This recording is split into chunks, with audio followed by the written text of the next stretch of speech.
Hey, greetings. Happy New Year to anyone and everyone that's listening. We're back for this year. So yeah, straight on to work. It's been a shockingly new year with a lot of stuff going on.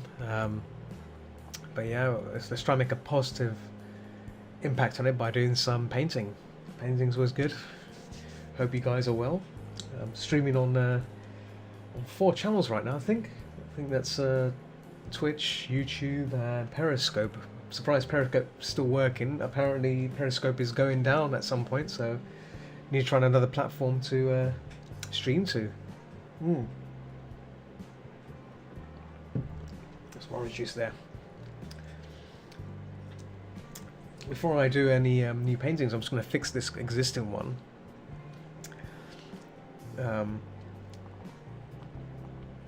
Just going to fix the head, the muzzle, sorry, and the head a bit. Precision display, there we go. Something I saw a few days ago on this picture that I want to try and fix. So let's fix that right now. Could probably use the liquefied. Oh, I can't. Oh, okay. Let's make a new layer for that. Oh, make a new layer on that, and then go that down. There we go. And then let's do merge that. There we go. And I could probably use the liquefy tool here just to shift things around. There we go. I'm just going to make the muzzle a bit smaller. There we go. Oh. Can I make the brush bigger, please? Can I? Yes. There we go. I'm just gonna nudge this in a bit, just a tad bit. Oh, that's a bit. Let's reduce the pressure a bit. Let's do stylus pressure. Let's try that. Let's see if that makes it any better. You guys can't see that. You can't see me use the. Can't see me use the tool, the liquefy tool. Okay, it's a bit of a mesh. Let's try it again. Liquefy. I don't think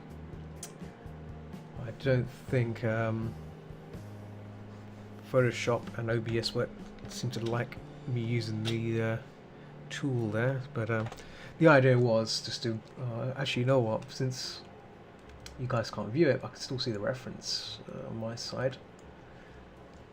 Let me just do that. Let me just shift this a bit. There we go. Yeah, so I'm just going to nudge this muzzle down a bit, just a tad bit. Let's give it a more sharper muzzle. There we go. No, I saw this like before I started streaming, like comparing my illustration from the reference, and I thought, wait a minute, the muzzle's needs to be a bit more narrow. So I thought I'd do a bit narrow. There we go. Yeah, makes it a bit more narrow. A bit more narrow than it was before. So look at the original one. Yeah, a bit much better. Yeah. Beautiful, beautiful. Why is that?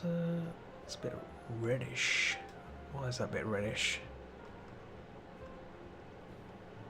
I think I might have lost some layers in this, I think.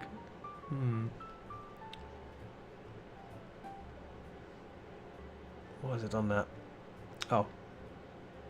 Okay. Huh.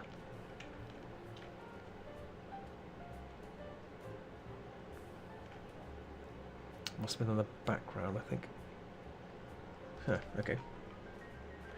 Let me just save this for a second. Let me just see how it looks in the original one. If it looked red before. Oh, I didn't look red before. Okay, good. Good. So good. So good. I have lost some of the edge on the original one. Okay, what I'll have to do is go back to that one. Do that. Ah, that's why. Yes. That looks better now. A bit more narrowed. Narrowed muzzle. Cool. That's done. Let's start a new picture. I see Lord Magic Pants has turned up. Hello, Lord Magic Pants. How are you today? And Happy New Year, if you are listening in. Actually, no, I'll send you a little picture on Picato. Oh,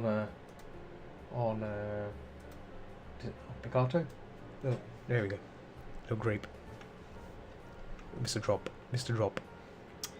Cool. So I'm going to make a new file. And actually, what file is this? Let's see what size this one is. Let's see.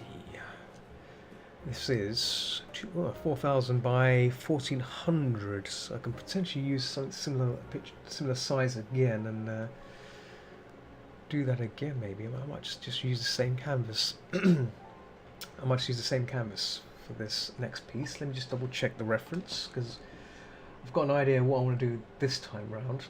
Where's the picture? Where is that picture gone? I had the reference on it a minute ago.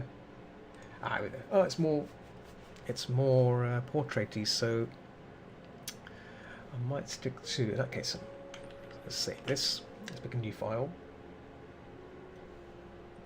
Let's blow it up to by 1600. No, let's just 16 by 1200. Why not? There we go. 1600 by 1200. Hit it with the popcorn. Happy New Year. I don't think he's listening, but Happy New Year. And there we go. There we go. Happy New Year. Where were we? Oh, yes, the reference. So this time round, it'll be a Arctic fox that I want to paint this time round, because it's, why not? They look rather fun, and I've never drawn an Arctic fox before. I mean, they're almost like a red fox, so it shouldn't be a problem. So let's hope they're as fun as they are. Just gonna move this into here. Oh, look at that! Look at that beauty. Nice. I'm just going to blow this canvas up a bit more. So let's just do it 2,000. 2,000. Beautiful. And I'm going to knock this frame down just a tad bit. There we go. So we have a nice shot of the Arctic fox, and we also have a nice shot of a nice space for our space to draw stuff. So it's good. I'm just going to save this into my drive somewhere. Let's see, cloud. What's my clouds? Where's my cloud drive? Cloud. There it is. Cloud drive. In fact, you know what? This goes in creative. Just put it in creative because it's a creative piece. Stream fun. That's my folder called Stream Fun. That's pretty much where everything tends to end up in, so I might just start making these folders a bit more organized at some point, but for now I'm just gonna keep it, just gonna wing it. It's always good to just have these kind of things really handy. There we go. There we go. Oh, you know what? I forgot to post on FA that I'm anywhere else that I'm streaming. Oh. There we go. And also post on some other channels. Let me just do that now quickly before we begin, because always these things I always tend to forget, and now I should probably do them now before I forget. Let's see.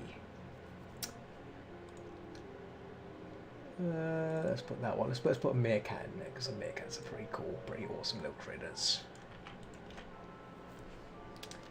There we go. Bloop. Image uploaded. Perfect. Perfect. Perfecto. Okay. I should probably let people know on Facebook that I'm streaming, I think, maybe. Maybe I should do that as well. Yeah, maybe let the people on Facebook know that I'm doing a cheeky stream, because I haven't really done so in a while. So yeah, maybe it might be good to just let them know. Obviously, Facebook has changed, and their interface has changed. So trying to get to my own group is a bit of a fiddly thing. Let me see. Find my own. If I can find my own group. No. Obviously, it's not that easy. It's not that easy to find your own group or pages. And I've still haven't found my page. What is going on? Groups, pages. There we go. Pages. There we go. Of course. Of course. Sure. Sure. Right. Let's create a post. Let's create a new post. I'm just going to paste the same copy as I did before, because it makes it easier. Create a new post. And we should add an image to that as well. Add photo or image. And we're going to set. I think we use that same. We use that Meerkat image. There we go. And we post that just like that. Done.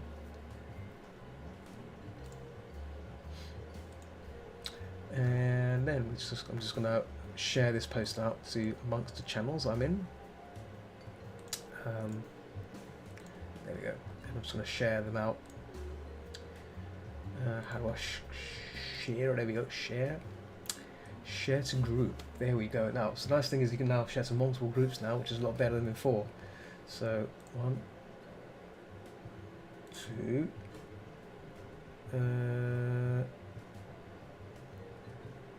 Not that group.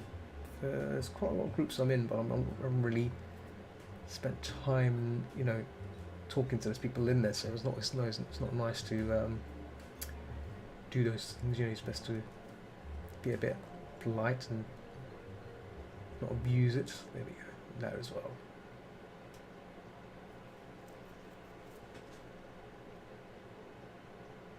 Cool. I think that's about right. That's about it. Yeah, it's cool. I think that's everything. It's a lot easier than it was before. Back in the day, it was a bit weird to share these out. Share it my own. Share it to my own profile. Share it on public. There you go. Share my own group as well. Share it to my own group as well. There you go. Share it to my timeline. Usually a better choice. Cool. Can you share the story? I wonder if you can share the story. Share your story. Yeah, that'd be better actually. Share your own story. That's a lot better than sharing it as your own thingy bobbo. Let's delete that. Let's just delete that here. Oh, can you just delete that? Move, edit, pin post, move cycling, time to cycling, move up to date after 30 days. Yeah, move cycling bin. Boop. Actually, let's bring that back again. Can we undo that? Restore to profile. There we go. Restore to profile. Let's not mess around with Facebook's weird ways. I once deleted something on Facebook and it deleted like a bunch of other things by accident, and that wasn't good. It wasn't good at all. So yeah, let's not mess around with.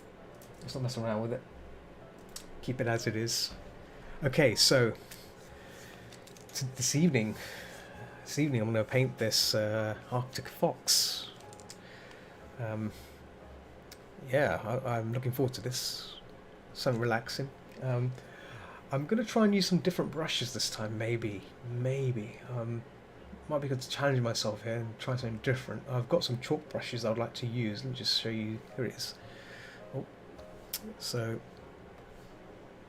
I'll bring this up here. Just you can see the layer tools, because obviously the layer somehow. There you go. That's better. I'd like to see these buttons here. So I just want to see how good these brushes behave. Look at that. Oh, dang! Look at that. It's a bit. I used this brush before when I did my second. I think it was a second paint, like speed paint. It was a landscape shot of some snowy mountains, and I used this brush to create that snow and everything, the snow effect. you can do some really cool effects with the snow here with this chalk brush, and it's really, really diverse. But obviously the blending in it's pretty good as well, and it leaves that nice edge. Has a nice edge to it as well, which is fantastic. Look at that, nice little edgy little effect. So I may use this for the fox. I'm not sure, but then again, the fox doesn't need that because there's a lot of strands and stuff. So, but this might be good for the rocks and stuff here. But nice to try that maybe in with this painting. Let me just forgot to post on Discord. I'm just gonna update the post on there. Twitch updates and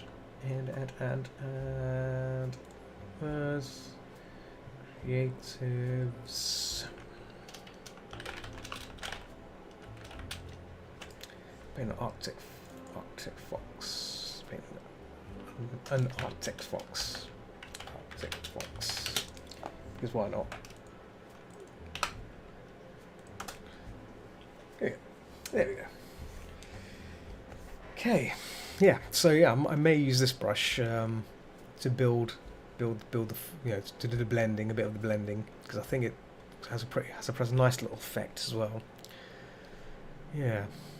So this is a chalk brush. I think this is like this is one of those brushes that comes with Photoshop as well. So it's it's a common brush. I'm using just simple pressure here, letting the pressure do the heavy work. Nothing too hard. Look at that.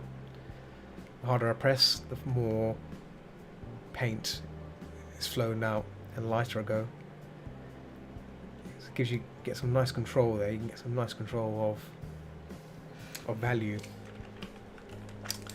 Yeah, so I may use this. I like this. Not sure if I'd use it for detail, but maybe. But yeah, it does look good. I do like it. Yeah, yes.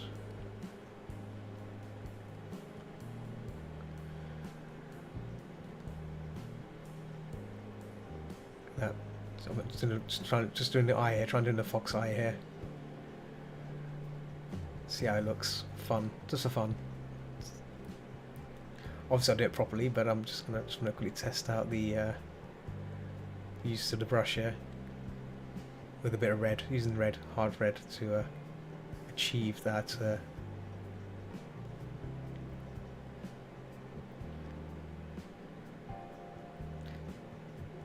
I think its eyes are open just a tad bit, so it's not fully open, but yeah. It does look nice. I like this. I like this brush. Yeah, I normally tend to use the DG brush set by Dave Greco, and that's been like my bread and butter brush for a long while. So maybe it's time to, twist things around a bit, change things around a bit, and see what I can come up with. Let me just shift the windows around a bit, and then I will begin. Yeah, there we go. That's it. Because I've got a 15-inch laptop on my side for the chats and stuff, it's difficult to keep track of everything. Sometimes it's very fiddly. It's very fiddly to keep an eye on everything. So yeah. Cool. I think we should start. I'm constantly moving things around. I should just start this immediately, not dilly dally around, as they say. So we've got the general brush here. I'll clear that out.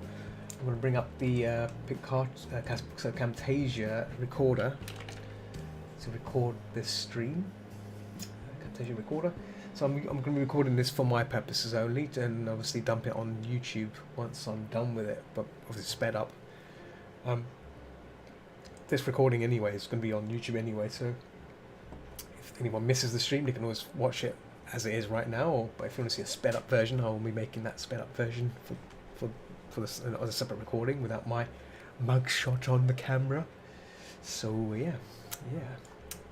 It's only good for purposes of if you want to see how it works and stuff. Yeah. Okay. Let's begin. So I'm going to start recording here. Okay, here we go. It's 3, 2, 1. Recording is started. I'm just going to pause the recording here. Just want to make sure that I've got the right size for the canvas. So 2000 by 1500 is pretty damn good. I'm just gonna nudge up. You know what? I'm gonna nudge it up just a tad bit more. 2200. Why not? Blow it up a bit more. Perfect. Obviously, you won't notice the difference, but having a bigger canvas is always good because you can always add a bit more without, you know, drawing tiny. You know, having a big canvas is always good. I find that really handy. So I'm just going to move this. Move the preview screen to one side because obviously the preview of Photoshop, you normally have it in the side here, like, you know, when you zoom in to shot into the image, it shows the overall image with the little red box to tell you how far you're looking at the canvas. I tend to keep it on the side so I can see everything as a whole, you know, so it's really handy for that. But for my purposes, it's just there. You guys don't need to see that because you're going to be seeing it being done there and there. If you want to see it overall, we can always zoom back and zoom the video back. I'm sure that'll be easier. So okay, let's start. So resume the recording. So first things first, as I do with any kind of study, is obviously make that beautiful grid, which is similar size as the reference, and that's a good way to really get an idea of the size. I made it slightly bigger, doesn't really matter, but as long as it's kind of similar in size, you know. And now we start to draw the fox, this foxy creature, Arctic fox. So I'm going to start with the longest shape. I could start with the back, but I'm going to start with the ears. So I'll make a point there, and then I'll make a general cutout shape.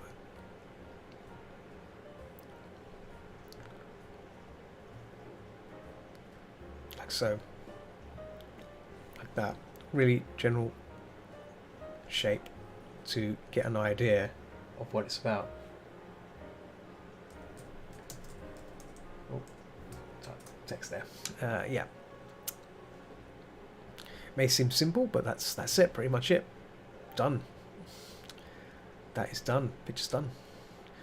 So from here on, I can now think about the backgrounds as well. Just this rock shape here can be used as a guide, and then further up there's a slight arc here. I can use that arc as a guide as well. And then actually the arc is around here, so it's along those lines there.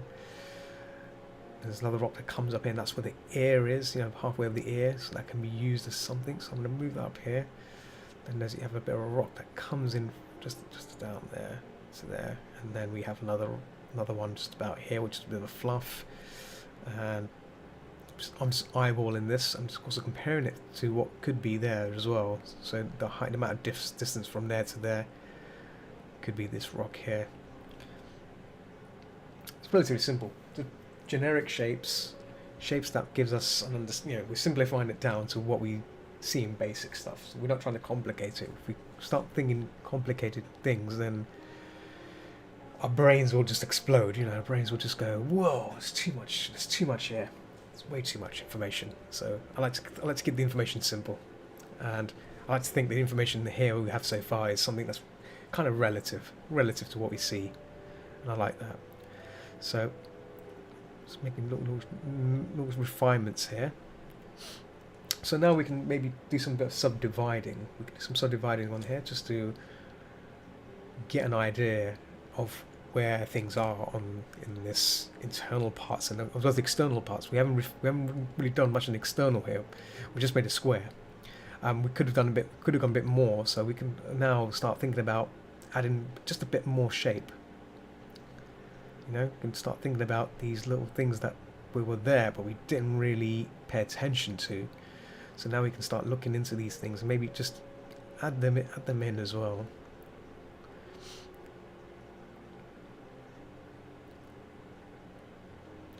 So notice that this rock actually came in a bit further, back, so we can now actually just start playing around with these shapes and still keep it simplified, but don't have to go too much in detail on it. Still, we're still trying to guess, and obviously look at the distance between that and the edge is way back, so we can start bringing this further down. Obviously that's the hind leg there, so that's there. There's an arc that comes in here. There's an arc of the rock. And that arc of rock also lines up with the hind, this foreleg, so that can be a starting point there. And there's a little rock here, nook, which could be another way to gather some information of the horizontal relationships there. So we can use that as a nice little guide to draw the forelegs in. So I'm marking this in for now. I'm marking this side as well. Even though I'm doing a straight line, it's not quite straight, but we'll keep it simplified for now. We can then go back to it later and really start to work those shapes in and really refine it to our needs. But for now, we're just thinking in shapes, hard shapes, nothing more. So I'm doing a cutting here and from here just to get that hind leg in. There we go. So that's the outer rock there. And then there's that rock that we talked about there. We can start erasing these things now just to get some idea of where things are starting to go. So we can look at the fox's face as well now. Get that face in there, because that it looks a bit weird with the looks like a boxy thing there. So I'm gonna try and look into this as well. So that rock comes up here. So we can say that maybe the ears cut in was like a shape. I'm just basically trying to make some speculative guesses here, but at the same time looking at the reference and looking at the shapes that are created by these things. So there's a hole here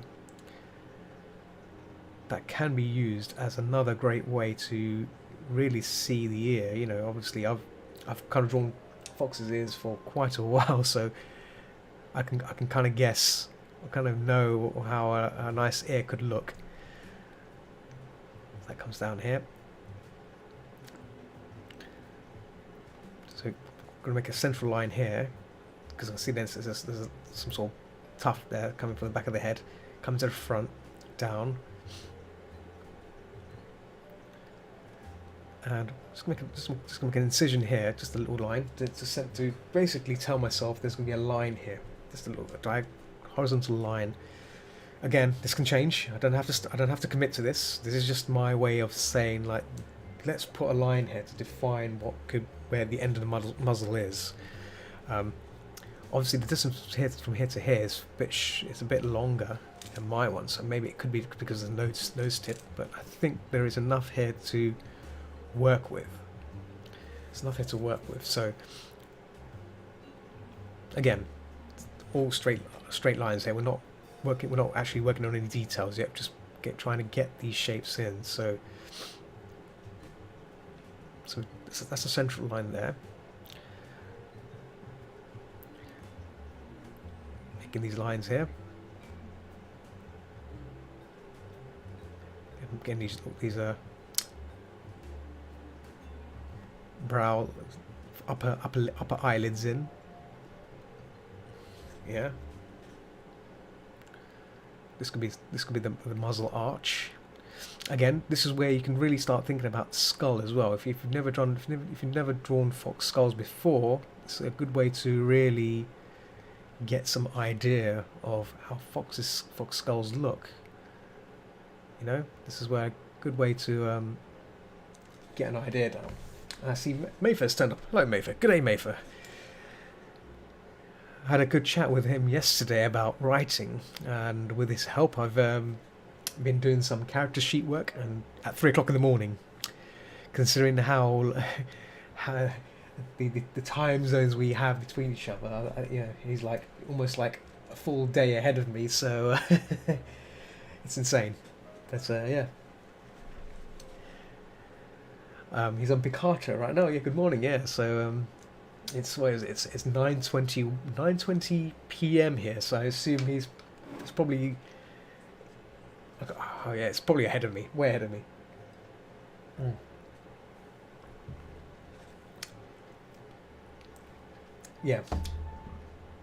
10:20 a.m. Yeah, Thursday. It's Wednesday here. It's Thursday over there. He's in the future. He's calling. He's contacting. He's communicating with us from the future. That's one of the beauties of people that live in New Zealand and those that live in the UK or from the other part of the world. You can talk to someone in the future. You can probably find out the lottery ticket numbers as well. But obviously that would be if only. If only. What's the lotto numbers? Cool. Yes. So back to the fox. So I've kind of done some structural dents here. So I'm applying some of my knowledge here of fox heads and stuff, and also looking at what I see here as well. Like, so I'm making little hard edge lines, very geometric as well. I'm basically cutting out shapes, just shapes. I'm not refining anything. I'm just making like long shapes, hard edges, no curves. I mean, the only curve I've added here is the ear tips. That's fine. Ear tips are acceptable. You can do pointy if you want to, but I've gone for a bit of a softened tips there. Maui, hello, Polo Play 95. Welcome.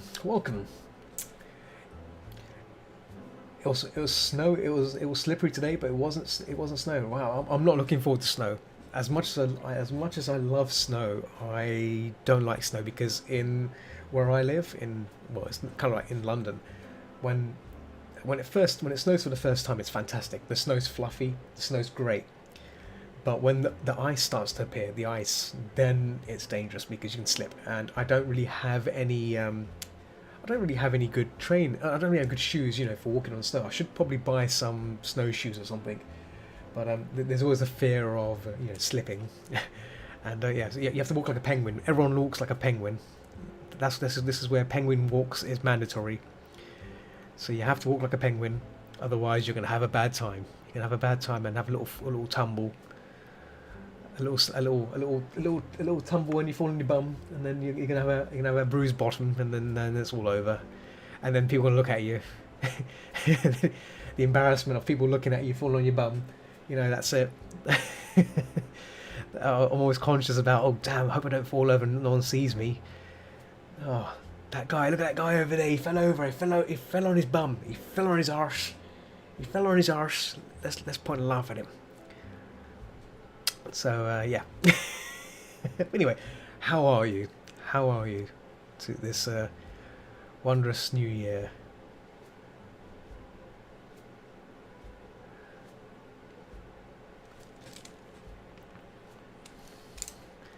I'm just making these incisions here, and then I'll be check the chat again if there's any responses. But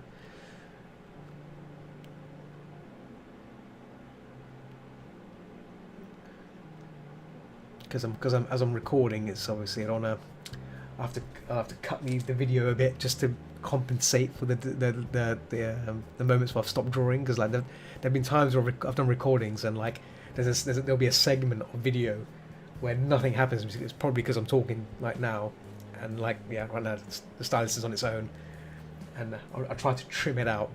Otherwise, it looks a bit weird, like I've just stopped for no reason. It looks like as if the stream has stopped working or the video stopped working completely. So it does look hilarious. People wonder, why has it stopped? I thought this was a speed paint. Not a speed paint of starting and stopping. So yeah, I'm going to try and cut these little segments out so it doesn't make me look like a bit of a weirdo.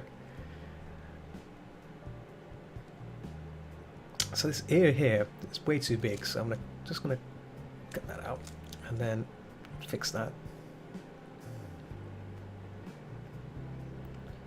There we go.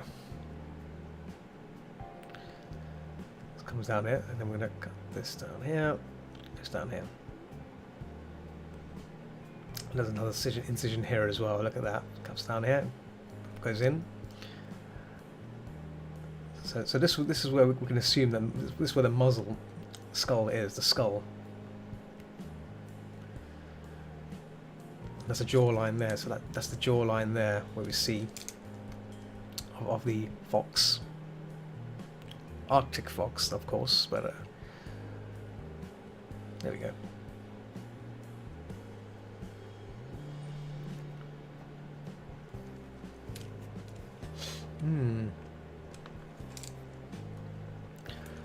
Again, I can shift these around a bit more, but right now I think this looks good. I think this angle looks good. The angle I think looks fine to me. Maybe I can tilt it a bit more in a bit, but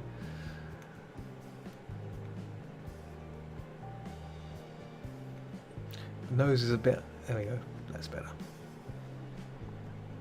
I'm just gonna add some more structural lines here, just for my benefit, just so I can see where things are, because like sometimes I like drawing these little grids like in a 3D fashion just to get some idea of where the structure is. You know, sometimes when you're staring at lines all the time, can be a bit difficult. You know, I don't know how other people find drawing stuff, but I always find drawing just little bits of lines of wireframes around the form. It just adds a bit more depth. You know, it adds a bit more structure. You know, structure is important, because you can get the structure right, anything's possible. Anything is possible.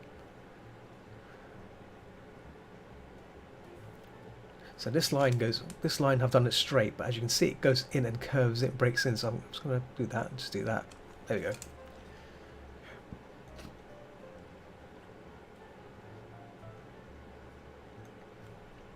And his eyes are, excuse me, hiccup. Oh, his eyes are not closed. They're rather little squinty, as typical fox eyes are. Very squinty. Squinty little fellow. So, we have a head here. That muzzle, that from here to it curves in, so I've kind of done it hard edged here, so we can now just refine this a bit more. I'm trying to zoom in because I want to try and keep it so you guys can see the whole thing, and the recording can see the whole thing as well. There we go. Again, these things can be refined as we start painting and drawing over it, refining the process. But for now, I think this is a pretty decent start to a doodle. So we can start looking at these other bits of structure of lines here, like the first structure. We can start bring that in here. There's a line that comes down here that cuts into the foot, into the foreleg. So we can think about these things as another form of guide. Again, comes down here, breaks down here, like so. And by all means, if you're planning to draw this yourself, I can post the link of the photo. If you want to give yourself a try of doing this study. It's a fantastic way of challenging yourself, of observation drawing and observation painting. It's a fantastic way to get an insight of how far you can really go with what you know so far. And if you're struggling on something, it's fine, but it's a good challenge. It's a challenge worth trying, I think. And you know, I try to do this every so often, every day, and it's a nice way to unwind as well, because you're just, you know, doing something you enjoy, and you should enjoy it. And if it's a skill you're trying to grow, that's fine. You know, it's a good little skill. Hides from the world. Ah, let me do a little weirdy face for Treasure, who's hiding from the world apparently. I'm not sure why you want to hide from the world. Well, it's a beautiful place. Considering what's going on, we should still consider it as a beautiful place. Some wondrous things out there. Okay. So I'm looking at this mark here. This comes down here, so I'm cutting down these little things.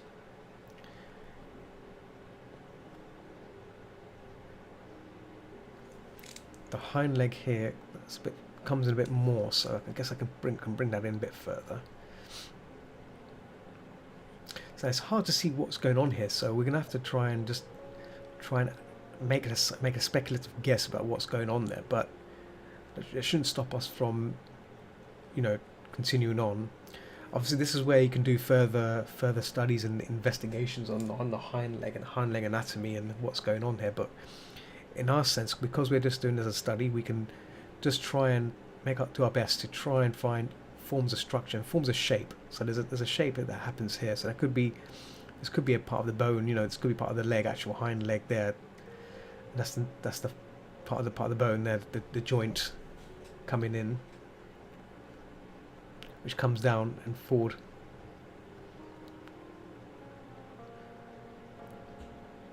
And now bring this in a bit more now, so fix these hard edge areas, just a bit more shape.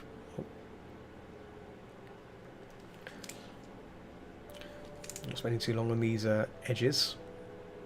Just another one here, comes down here, comes down here.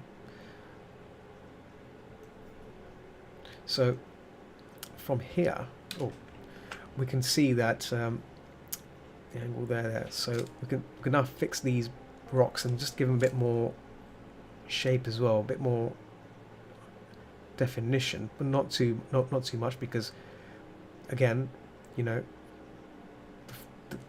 these rocks and stuff is not the priority of the piece. The piece is the profile, which is our Arctic fox here. So again, it's good to put these in, but don't spend too long doing these. As long as you get the idea of what's going on here.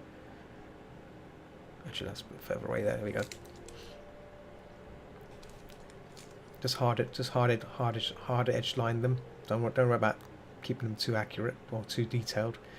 So now we can start looking at where these details come in. So you can see the foot kind of pops in from there. These little doggy feet. This is where looking at canine feet comes in handy as well. So if you don't know how to draw canine feet, don't worry. Do your best on these things. After all, it's just a painting study than an anatomical study. If you're doing an anatomical study, it's a different ball game. Spend more time doing those things yourself when you get time, but for now, don't worry about feet. I'm trying to put this in quickly so I can move on to the block-in stage, but you can really go crazy on these detail parts. I'm just basically putting in the shapes in now, just adding a bit more refinement, and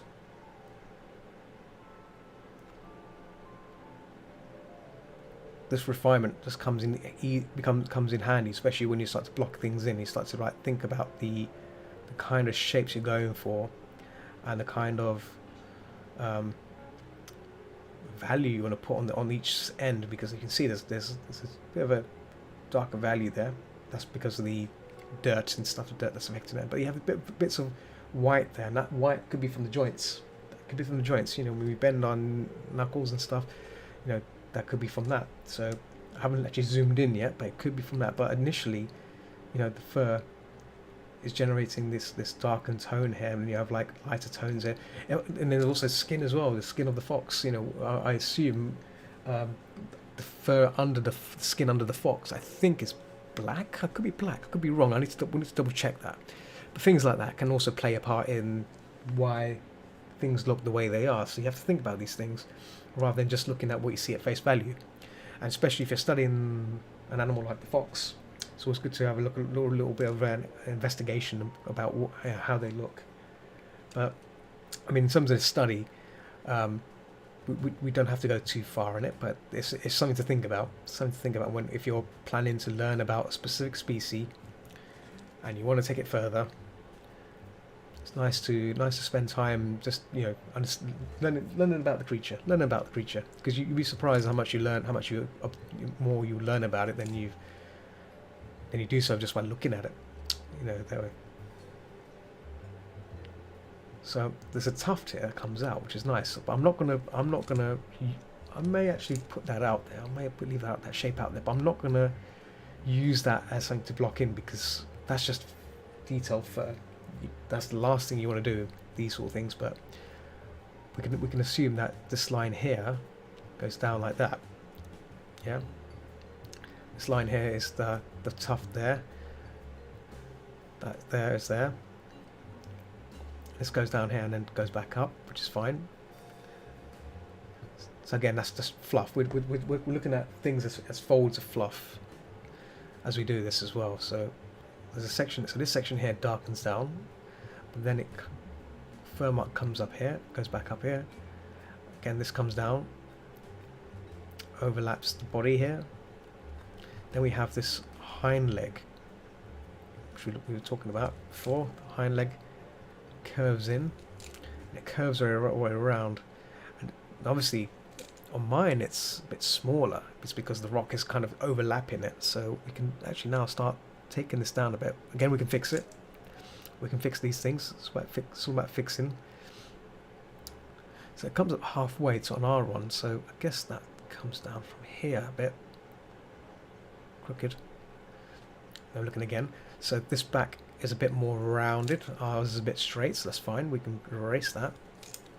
So now we're fixing things. Now we're starting to like really refine our shapes a bit. That's good. So again, we can remove that line there. We want to make sure our line matches what's on there. So that comes down there. Let's fix this hind leg a bit more, because the hind leg on the reference looks a bit more bigger. So we need to try and fix that. Another thing, actually, let's look at this. Zoom up a bit. If we zoom up a bit, zoom back a bit, and look at it again. Okay, I think mine looks a bit stubby. I think my fox may look just a tad bit stubby. So what I want to do is, I think from here, I'm just going to do a bit of moving, shifting, which you can use obviously with the elastic tool. Just do that. I'm just going to move mine up just a tad bit, just a little bit. There we go. Perfect. So that slight movement may just help in terms of getting the hind leg just up above and down a bit. There we go. And you can get that kind of shape there, like so. Nice little moving around there. Again, we can just erase this lower part here just a tad bit, just wash it away just faintly, and then just make our corrections accordingly. We're still trying to make sure everything lines up nicely as well. We don't want to ruin anything. So again, if the hind leg starts there, then that's where the foot starts. So we can bring this up again just a bit more. Comes down there, goes down here. So obviously there's a really subtle bend there, really subtle. So I don't want to make it too exaggerating, but just enough to make it visible, but not enough to make it completely like, oh, he's got a deformed leg. Nothing like that. So this leg here, add a bit more depth that goes up and then cuts in like that. Then we can focus on that line going down here. Yeah.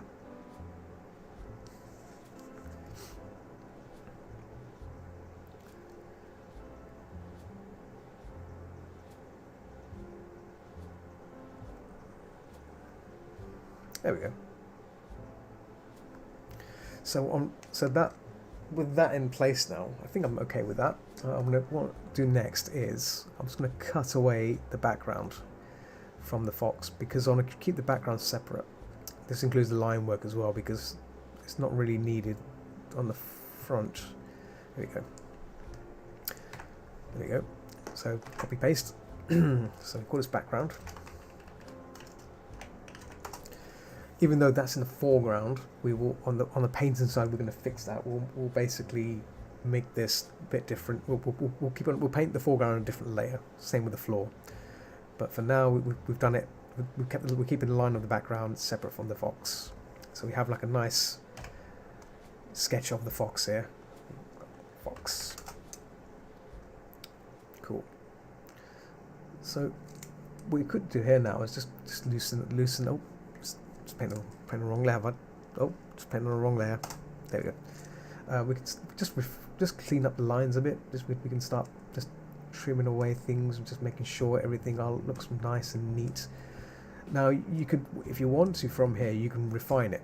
You can easily refine this, make a new layer and refine it, continue on and all that. But like me, I don't, given the time of doing these studies, I don't want to spend too long. So what I'm going to do is I'll go straight in at blocking it in, which is what we want to do. But before I do that, I'm just going to add some structural lines here, just to really give it some, get some form of structural depth, so I can use this to, create some form of idea of what I'm painting. Just makes it easier for me to visualize as well. What was like doing these things? This is pretty therapeutic when doing these structural lines. It just makes it easier. Right there.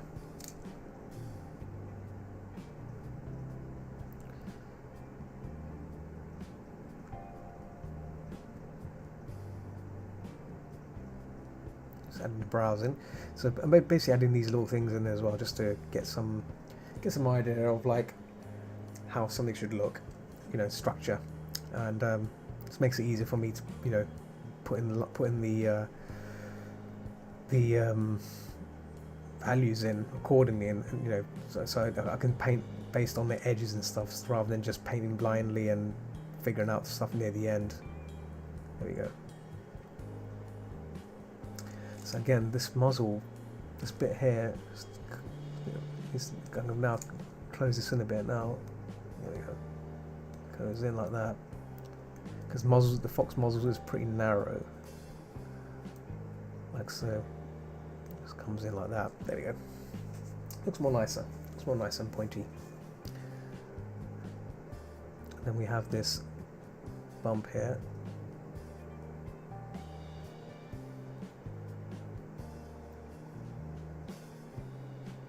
There we go. It's got a little lip as well, so look at that little lip in there as well, just to, if I can add it in, if I can add the darn thing in, because it's drawing so tiny, drawing on a large canvas, but zoomed back can be a bit tricky. Let's get this in there. There we go. So that. So it comes in and it goes down and then up. There we go.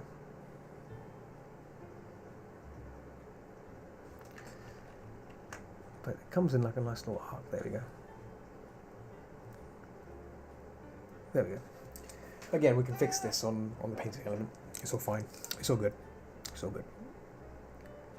So my one is slightly longer, so I'm just going to bring this in. There we go.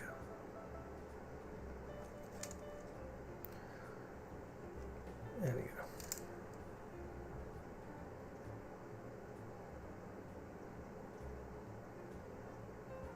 There we go. Little smiley. Again, we can fix this on the painting side, but I'm going to leave it there, and also just going to refine the ears just a tad bit here by adding so the ears tend to come in and then they go out like that. This area comes down, same here as well. Comes down here, then it continues on, but you don't see it from that side. And then you have like maybe just an edge there, just the outer edge of the ears. Yeah.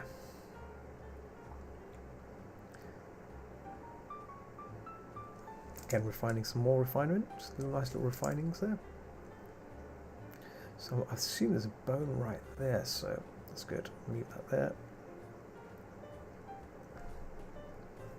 This part is going to be, it looks a bit fiddly, but I'm going to just refine it out there, just to clear out all these little bits and pops. Yeah, the feet part's going to be pretty fun because it's so tiny. I'm going to need to try and make sure it doesn't look weird. Okay, so we have the background, we have the fox. Now comes the fun part.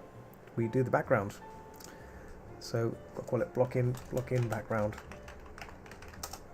So with this, you can use any kind of brush. I'm still going to use the same brush, but actually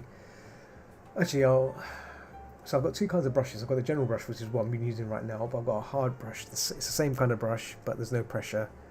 If I'm right, there's no oh, there is pressure. Sorry, if I turn off the pressure, there we go. So there's no opacity. We're painting with pure color. There's no signs of any gradient affecting the pressure, so, which is what you want. Because if you start adding things with pressure, then it starts to starts getting a bit confusing on the eyes. So always good to just play with flat color and see how you feel off with that, and then add more color when you need to. So first I'm just going to wash this with a brown, because the value I see on the ground is this kind of that brownish color. I mean, it could be a bit more desaturated. There we go. Yeah, a bit more desaturated brown there. But then above it's slightly warm. It's like a warm brown. It could be like a hazily, a bit more red in there. Yeah, a bit more red. There we go. Yeah, a bit more red. Where's my border? Put a border right at the top. I'm gonna call this border. Let's call it border. So that's still there, so we can keep an eye on it. I'll actually push that back a bit. I'll make that into like 50% or around that mark, and lock it in place so it doesn't get lost. Now, so we're putting these backgrounds in, this background values in, color. So that bit there really goes dark. So I'm gonna really knock it into like a really saturated dark red for now. But there is a sense of there's like a sense of like yellow and dark, not yellow, so brownish, almost going into black happening there again. That's fine. Then we have like another crack here which goes under there, but then we have this like really subtle grayish kind of brown, as it looks like. It's almost like a beige color, but I think it could be to do with the gray. There's more gray being applied here to make it look. It could be grey, like a greyish brown, but it's really desaturated. It's a desaturated kind of rocky texture. Yeah. So I'm going to spend time looking at this when I get these colours in. So I'm adding some brown here again, but I'm going to overlap it with some more grey and just keep going until I'm satisfied with the colours I see for that rock. It makes it easy, that way. I don't have to mess around with anything. It's a great way to do so. Trial and error. There is also a bit of green in here as well. If you can't see it, there's a bit of green there, like a really burnt out. Could be desaturated green. There you go. Could be like a really gone off green there. Which is a bit more. Yeah. See. Now, one thing I tend to do with these sort of moments is I just basically set my brush to 50%. There you go. Make the mark and then paint over again. And as you can see, it changes. It gives me an almost kind of close enough color to what I see. Maybe just add a bit more saturation. There we go. So you can kind of do this process to make it easier on yourself, because why sit there trying to figure out a color when you don't know what it is. You can use that process to really help yourself use the tools that the program provides to capture these colors effectively, for yourself. You don't have to beat yourself up, basically. Unless you really want to go down that path and really want to spend time capturing color, then that's fine. But I can warn you, it's not easy. It's not easy. That green is a bit too. It needs a bit more. I think I can do a bit more. There we go. A bit more yellow in there, maybe just a tad. Yeah. See, this green here is really really desaturate. It's really saturated. But really, well, the straight intensity, the intensity, saturation of it is not as high as some down here. But I'm just gonna put this all in, and then we'll slowly start to bring it back, and that stays there. I'll actually, there we go. Just put some. Did the 50% there just to bring that, push that in. Do the same here. I'm just gonna knock up the brightness a bit, maybe knock it down a bit. There we go, a bit more. There's slight value changes and things like that you have to look out for. It's not easy. Looking for minute value changes is a tough, very tough investigation to do when you're doing these studies. Kind of, when you're sitting there looking at these colours and thinking, what do I see there? Like, is that changed? And you know there's a change there, and you know there's a change happening there, but sometimes it's difficult to really see it. So do your best, is what I can say. Do your best, and if you want, you can always eye drop it afterwards and say and decide for yourself. Was it correct or not? Because if you weren't correct, doesn't matter. You tried. If you're correct, but even if you were like a few colors off, it's better than nothing. That's why I think sometimes it's good to just go for it and challenge yourself, and whether you get it right or not, at least you've attempted it. But the fun thing is, the more you do this, the easier it gets, because you start to develop a way of capturing color, the way of looking at color and thinking, what am I looking at here? What am I looking at? Is it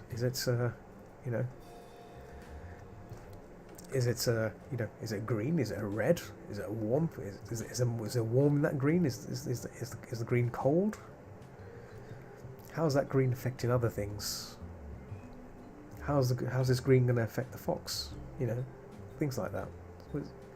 Always try to give a clear, conscious decision about these things and decide for yourself what's needed for it, and try not to make,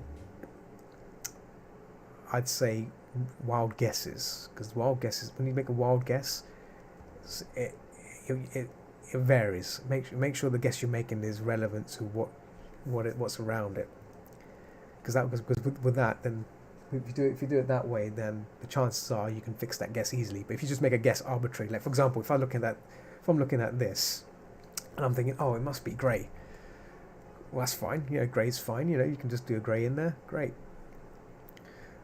And then, considering this is fairly straightforward, you can look at it as grey. But then you realise that if you look closely, there is specks of brown in there. There is like really, really, really like subtle, like really specular little pips of brown. So how do you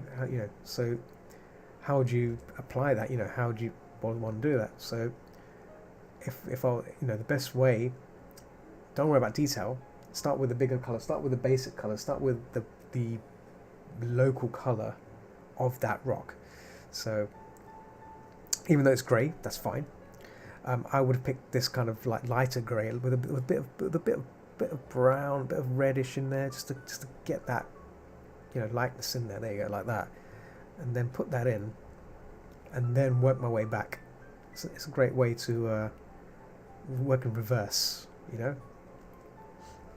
So that grey there. Now, because we've got that, we can now knock this grey down a bit more with that red.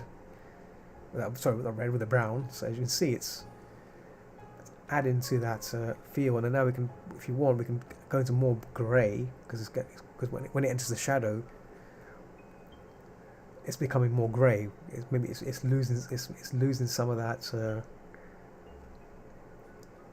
that colour. But at the same time, there are some areas which there is bounce coming from the ground, because any kind of object bounces light. So what we're seeing here is bounce light coming in from the ground. This like really like brownish kind of, you go like that, really brownish kind of reflector there is coming from that. So we can make use of that. Now, because there's a shadow there, there's darker leaves. Again, I'm going to use the same value that's up here, and just going to mark this in, just mark it in. But then again, I can come back to it and paint over it, fix it, whatever it is. But for now, we're just putting that in place, so we're getting like the oval shapes. And this upper part, we can get this local value here and just knock it up just a bit, so you get like a strong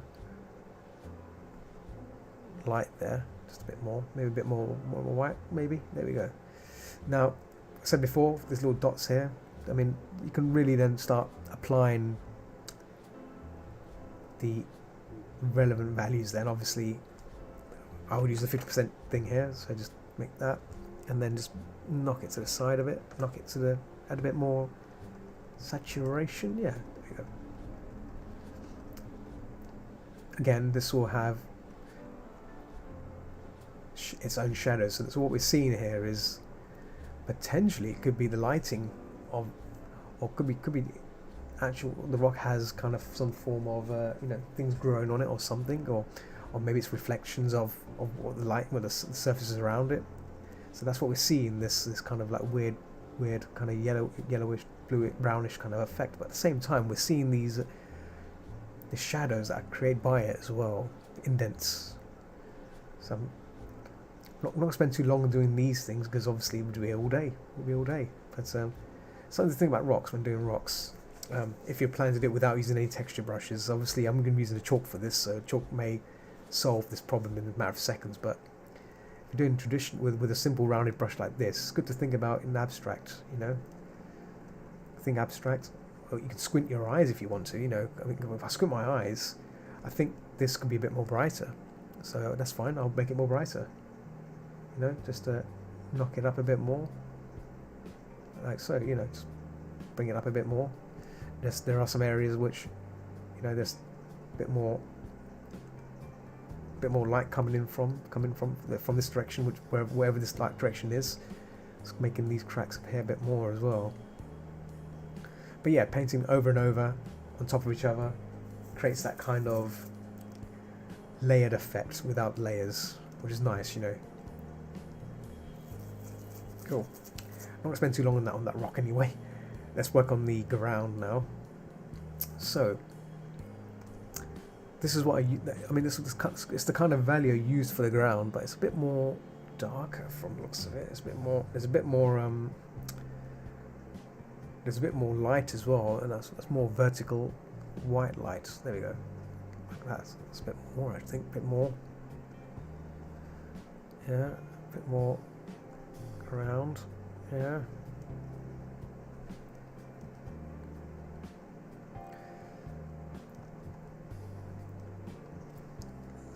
Goes back down a bit more desaturated. It's like a desaturated brown. There we go, like that. So a bit more. There we go. There we go. There we go.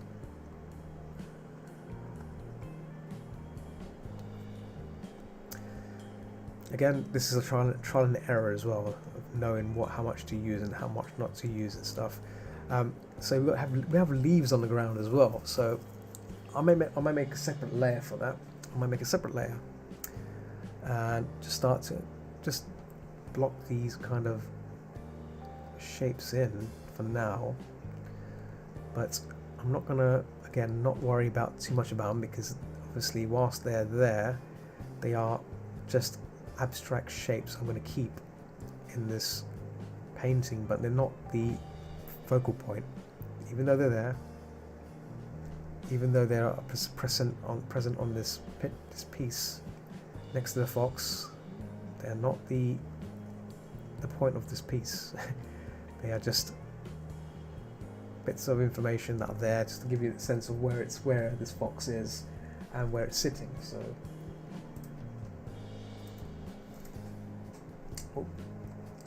So yeah, let's continue on here. Just checking the chat there, just making sure the chat's pretty quiet, so that's fine. I don't have to do anything.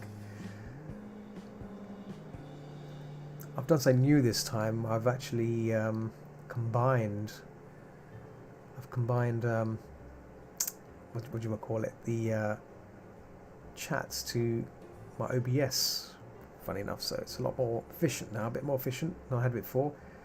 I didn't know you can do this. Like, so I checked the guide on YouTube on the internet on how to do this. So now I have the YouTube chat and Twitch chat in the actual OBS window, which is pretty neat because it saves me time from hovering over windows and stuff. And from look of it, seems to be working fine. Haven't had any problems with it. Not any problems with it whatsoever. So it's all good. It's all fine and dandy. Yeah. Because yeah, recently I had a bit of problems messing around with this. I was like, what am I doing? Gets a bit too overbearing when you're having multiple windows all over the place. So I'm trying to keep it really condensed and streamlined, so it makes it easier for me to, get things done, and also look at the text chat as well. So it's a nice little balance there. Cool. Okay. Back to the fox. So again, looking at these leaf marks here, it's basically applying these shapes here, and again, just keeping it simple. Nothing strenuous. Just simple shapes. I'm actually almost nearly painted over that. So I'm gonna go back to the draft here. So I'm doing two different things here. I've got a layer on top which has the leaves, and then we have these background stuff. So I'm just gonna cut these little things in.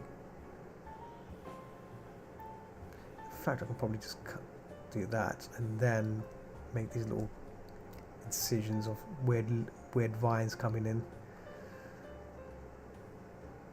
A bit more saturation on that, maybe. Oh, a bit more saturation.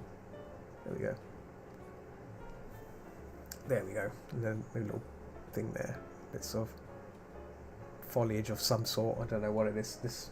Yeah, hard to tell what it is, but it is what it is. That's what really matters. So I think there is a bit more white happening here. There we go. A bit more stuff here. There we go. There's a bit of grit and dirt and stuff.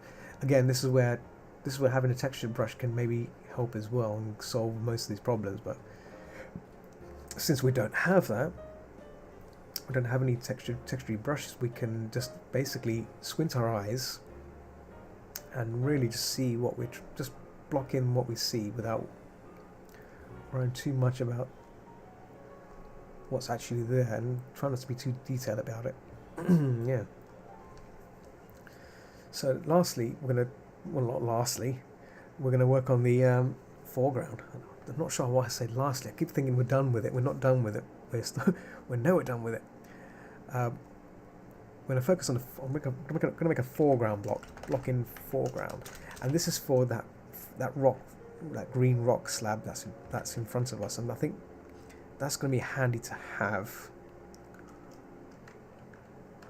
because we got a choice of either blurring that out or keeping that as is. But we may blur it out, but for now I'm going to keep it on a separate layer because it's it's something that we can control in terms of depth. We want to try and keep the depth of this fox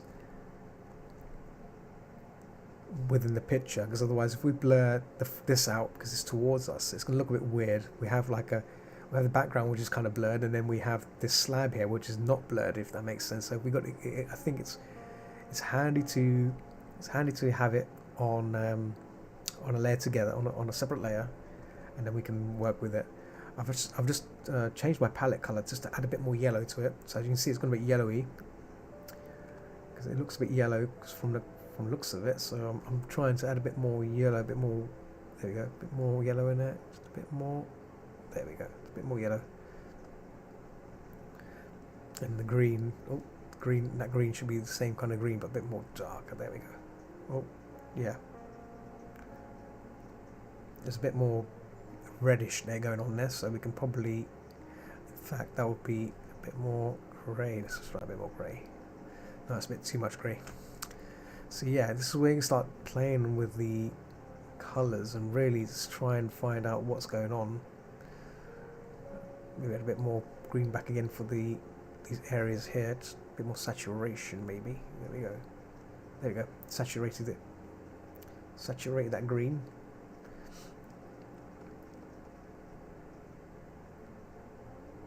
So these are areas here.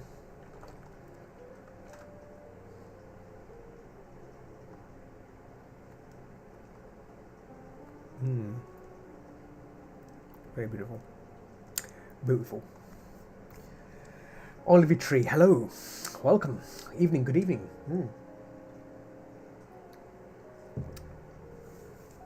How are you today? Hope you're well.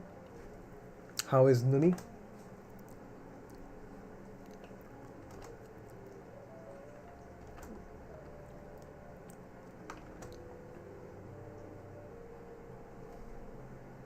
And how are the guinea pigs and cats and stuff? Oh, always games behind you here as well. Oh, welcome. You're not bad. I've been playing with new software on my iPad. Oh, blow my mind.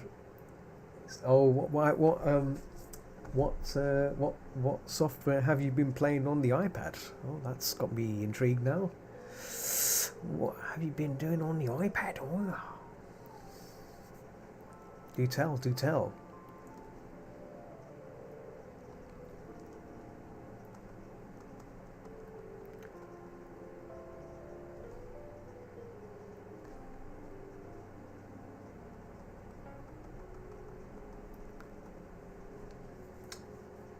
Nomad Sculpt had a 4 million poly model. 4 million. Oh my goodness.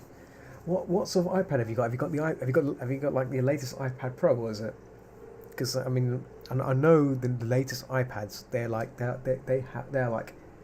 are power machines. They are power machines. Like the stuff they can do they can do video editing. So that's how powerful they are. So to 4 polygons, 4 million poly models is nothing probably. Yes, 2020. Yeah. That's probably why the CPU in those new iPads are ridiculous. They're like, it's almost as far Apple making their own CPUs now. That's where it's gone now. They're making their own stuff, and I think it's optimized to a point where everything just runs efficiently, regardless of how much load you put onto it. It's just insane. It's insane.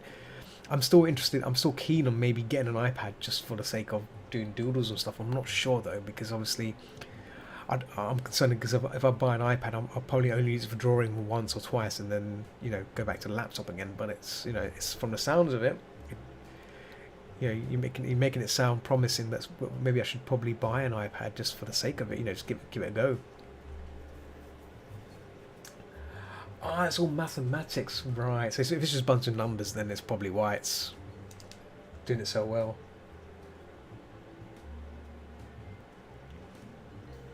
Apple's always had the edge of technology, and it's the same over. Yes, yeah, same with Wacom as well. Funds, and how's it going, Funds? Welcome. Yes, welcome. Yeah, it's the same with Wacom, because Wacom have like kind of in the past they can't, well, they still are, they kind of cornering themselves as the leading brand of tablet technology. But obviously now you have like XP Pen, which I've got one here right next to me, XP Pen Artist 12, and you have the Huion tablets, which they're both damn good tablets. They're good screen tablets as well. Hopefully Apple will probably have a problem with, Apple will probably face a challenger in the future. Who knows? But right now, Apple's leading with all their amazing technologies. But yeah, I've just been on the fence about getting an iPad. I mean, as nice as it is, it's just one of those sort of things. It would be a novelty. It would be a novelty. Difference is, Apple won't charge $900 for a metal grid. That is true. Well, yes, I want to agree with you. Funds, but they charged about 3,000. I'm sure Olive may have known about this. May know of this. That when they released the Mobile Studio Pro, the Wacom Mobile Studio Pro, it came with a plastic stand. It's really cheap and tacky. And if you're paying, and I think that whole thing cost like £4,000, $4,000 ish. And it came with a plastic stand, a really flimsy plastic stand. Yes, and you'd think that if you're paying $4,000 or $3,000 around that much for a screen tablet, a standalone screen tablet by Wacom, you'd expect to get a premium grade stand, you know, because you're going to be you're going to be angling it up often.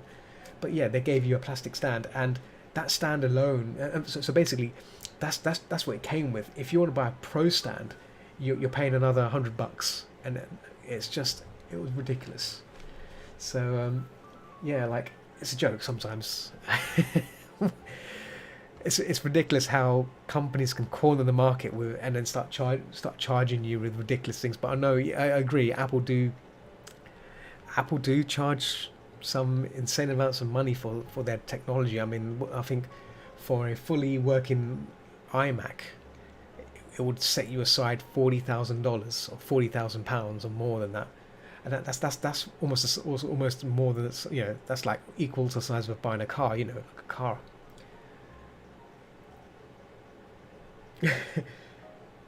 Yeah, you hate the company. Luckily, yeah. It's, yeah. I use Apple products only at work and stuff, but I just find it as a tool. I mean, I don't use Apple at home. I'm a more of a Windows user. I'm happy as a Windows user.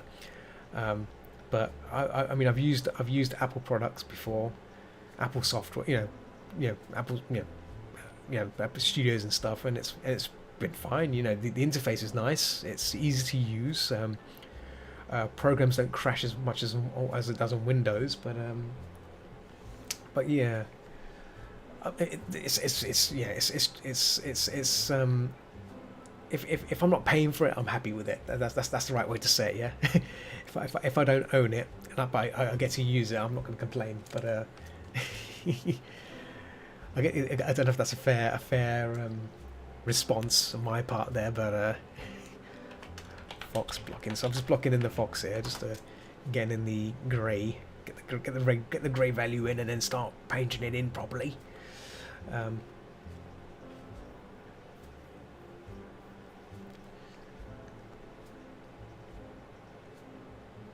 well, I mean, before Olive, what I used to do before Olive is I used to go to the Apple Store. I used to go to the Apple Store, and I would I would paint something randomly on the iPad. You know, you can open up, you can use Procreate on the demonstration models, and I'll stand there, I'll draw a fox or something, I'll draw something. I'll spend time painting it properly, and then I'll take a photo of it, and then delete the image and walk off. So you have people watching you paint, and then they give you a weird stare. They stare at you in a such like shocking way. It's like, why did you delete it? Why did you just delete the painting you just spent like 30 minutes painting? I'm like, it's just a painting, you know. It's just, you know. So I've painted like foxes and stuff, and like wolves and whatnot, and I get weird looks. It's like, dude, why did you do that? Why'd you delete it? I don't want to leave. My answer to that is, you don't want to leave bits of doodles that you've made there because someone else might take credit for it. But I do it for fun. You know, it's just go into an Apple Store, paint there. People will watch you if you paint. If you paint something on the demonstration model, they will watch you paint. And yeah, but the best part is when you delete it. So after you take a photo of it, you delete the bugger. So it's pretty funny.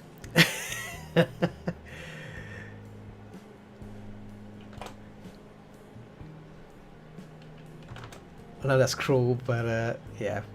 I mean, you know, you can't. I don't know if you can save those paintings to any drives and stuff. You know, so I mean, once you press the Apple button, when the Apple button in the middle, it just deletes. I think Procreate deletes it. I'm not sure. So especially on a demo model, so I wasn't quite sure.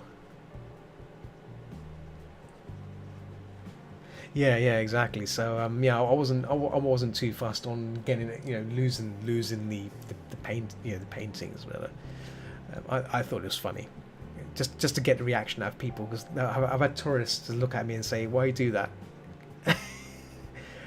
That it's like as if they talk to you as if you just ran over their dog or cat. You know, literally they're shocked to see it happen. They go like, what, what are you doing? Why? Why'd you do that?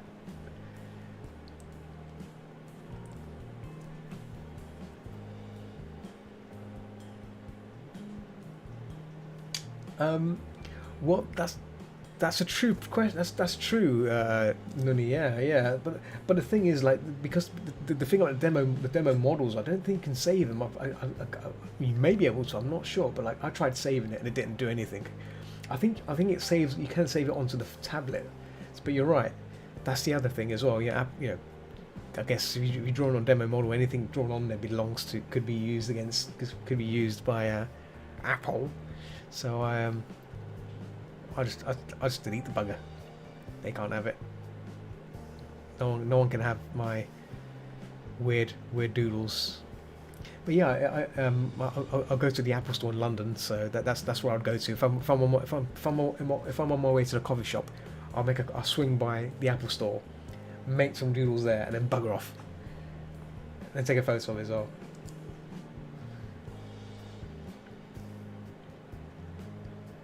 How would the intellectual ownership kick in there? Well, yeah. I also add a signature on the illustration as well. So that's the other thing I tend to add on it. So, but you raised a good point. I'm not sure if there's any rules on. I'm not sure if Apple has any rules on those sort of things. I'm not sure because yeah, that's good something to think about though. Yeah. I've only got Procreate. I think Art Studio Pro. Okay. Yeah. I mean, I've not used Art Studio Pro, but I've Procreate.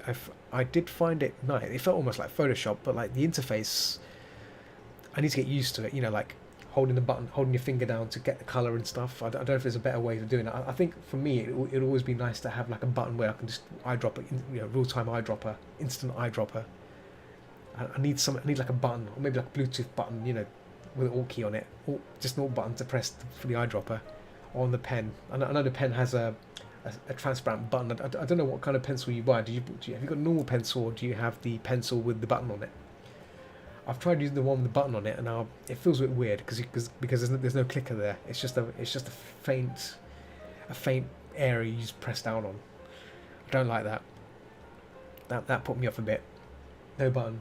Yeah, the sensor. Yeah, I couldn't get used to that. I just like, yeah, having a sensor on a. I think you double tap the area.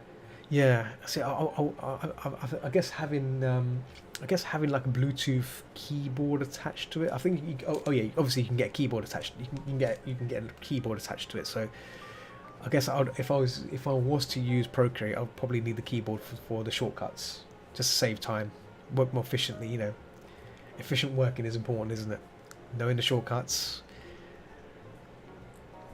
pressing the right buttons when you need it. All these things. It's very important. These things. You gotta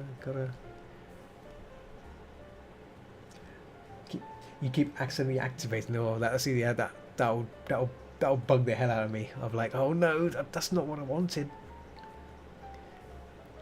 Other programs start to run. You start to automatically order extra toilet rolls from Amazon or something.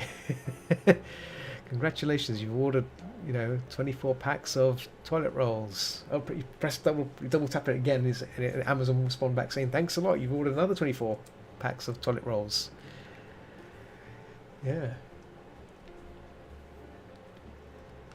Like it doesn't do much except programs. Oh damn. Okay. I thought it would be a normal thing since Apple's trying to make things a bit more convenient of doing things.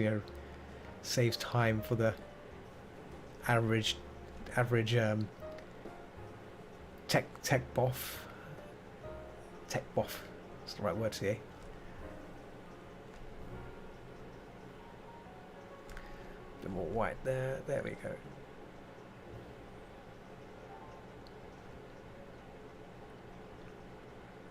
So, on another note, I saw you and Nuni playing Red Dead Redemption. What do you think of that? I assume that's a good game because you've both been playing it a lot. Is it a good game?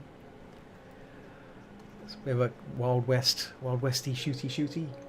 It's Red Dead Online. Right. So it's an online version of it. Okay, I get you. Nice. Are you guys? Are you both bandits? Are you like causing trouble, robbing banks, and with balaclavas on, and not balaclavas, bandanas on, and getting away with it?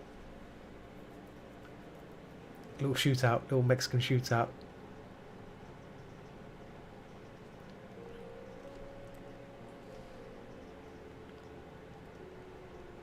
I can picture this like you're both in like sombreros. You're both dressed, with Mexican sombreros, and go run into banks and pinching things. And bandits. Oh dear, that's the way my mind works. It's a completely off. Completely crazy. You know what? I was tempted to buy it, and then I didn't buy it because I looked through all the Steam games as of late, and there's nothing there that really drew my attention. That's sad as it is. I looked at Doom Eternal, and I was going to buy it, and then I just thought, I'll wait until I feel like getting it again when another sale strikes. It's just like there's nothing on Steam that has actually caught my attention. And obviously quite recently, someone gifted me Evil Within 2, and the only reason I'm playing it is just I'm playing for the story, just to get it done. It's my first time run on the hardest setting. I did the same thing with the first game, first time run through on maximum difficulty. I think I'm nearly at the end of the game, I think, but just the controls are slightly crappy as they were before, but it's improved a bit, but still it's just I'm just going through the motions to try and get it done. But it's just I'm becoming someone that just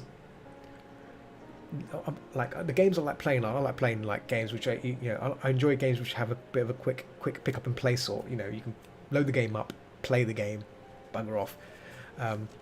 But I need to just try and slowly get back into games that really interested me. Obviously, Phasmophobia is great. I can't go wrong with Phasmophobia because that has a pick up and play as well, doesn't it? Because you start the game, join a game, find some ghosts, get scared a bit, get killed, get strangled, or get the crinkly hands around your face. And that's it. Red Dead Online is nice and chill. You can mush around on 7 Days to Die. It's nice, yeah. It's 7 days. Someone recommended me 7 Days to Die, and I should probably check that out. Not much of a story either, but yeah. Yeah. See, I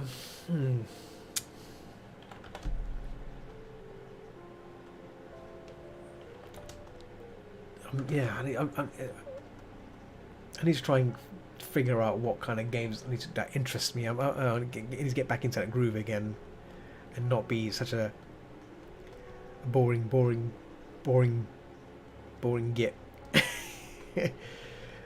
Because I mean, you know what? Actually, I have been playing Fallout 4. I've been playing Fallout 4. Phasmophobia, yeah, Phasmophobia. I have been playing Phasmophobia a bit.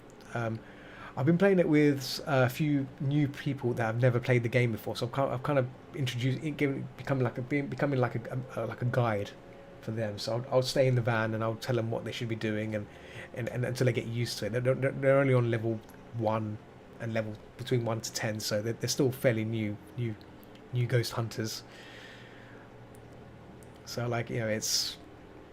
it's fun to go back to it just a tad bit. Obviously, nothing much has changed since we last played. So they added the prison, and that's it. So there's nothing. There's been nothing new since. I'm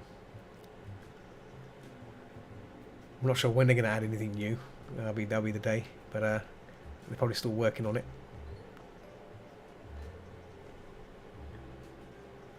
Oh yeah, the ghosts walk through doors. Oh, that's great.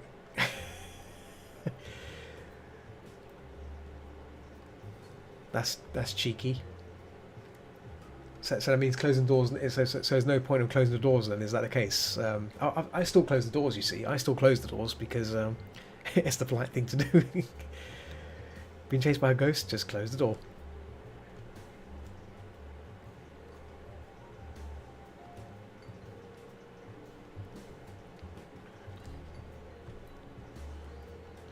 It's a bit red in there. A bit grey. If you break the line of sight, they won't follow you, but there's a chance they might just wandering anyway. Yeah. I've noticed that. I've noticed that ghosts do randomly enter doors and rooms. Not doors. They randomly enter rooms, and if you happen to be in that room that it randomly decides to pop in, then you're buggered. But I think that's good. I think the randomization is fair. I think that's fair because it gives you a chance either to survive it or not, and not just no straight. It prevents the people from breaking the game a bit. Because obviously because in the past it was just a case of hiding in the room next door, and the ghost would completely bypass you and bugger off somewhere else. But now if it's randomly going into places, then that's good. So that means there's a possibility that you could get caught unless you're on a big large map. Then you probably will never get caught unless you're right next to the room.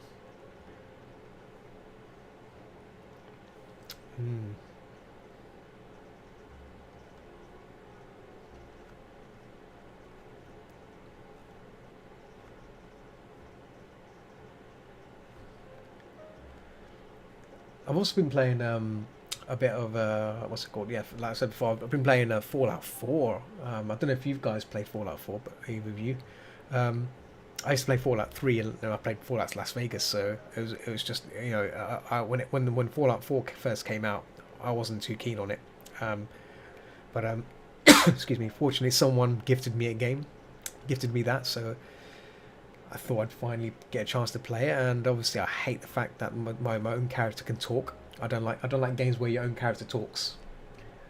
That still bugs me in it. I find that it limits the game's dialogue drastically. It's not the same as Fallout Las Vegas and Fallout 3. Where you had like so much more dialogue options. So because based on what happens, now you're just limited to 4 basic ones, and then it goes through the steps of those four choices, and it's yeah. Find it boring. I also hate the character's voice, whoever it is I'm playing.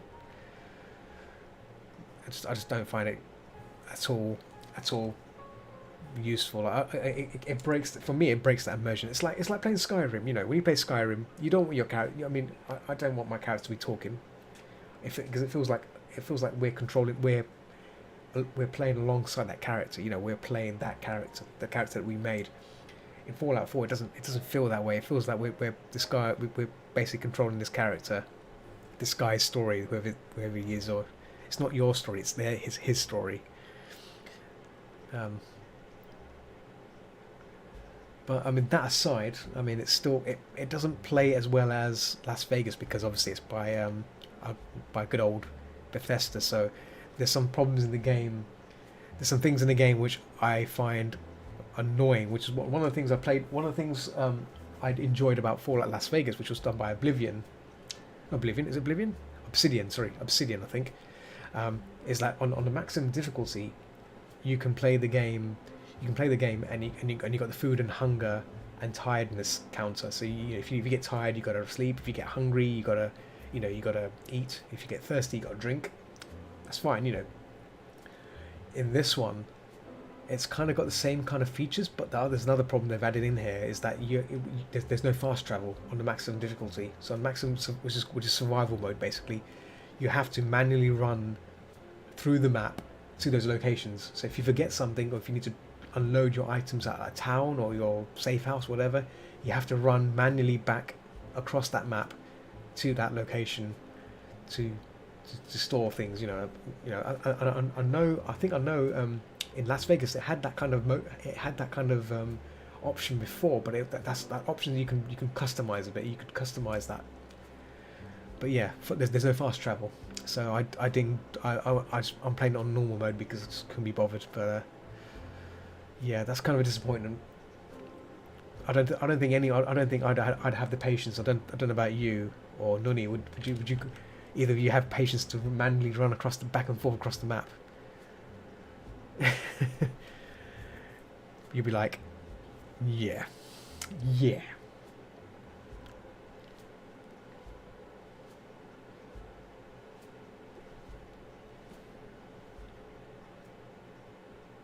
Oh, okay, yeah, yeah. Oh, Nunny, right. I think Always Games Behind, Olive. I think Always Games Behind needs to play Fallout's 1 and 2. Definitely. Fallout's 1 and 2 are worthy games to play. It's what I got brought up on when I had my Windows 98, and it was a fan. It's fantastic. Yeah, he needs to be behind. Yeah.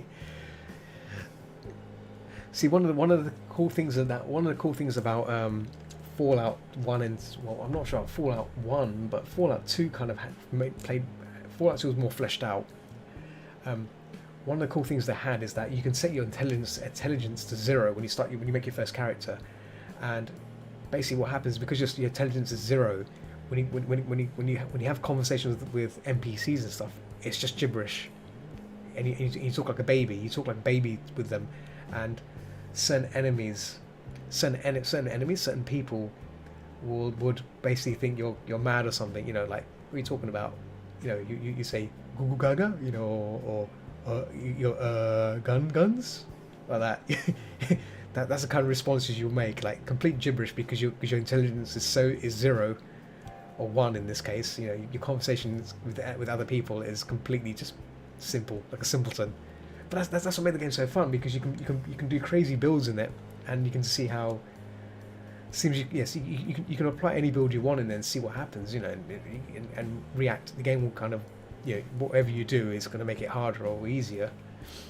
But yeah, as time's gone on, obviously, you can't do that in the latest versions of Fallout, because everything's kind of linear. Everything kind of just siphons its way through into one mode, eventually.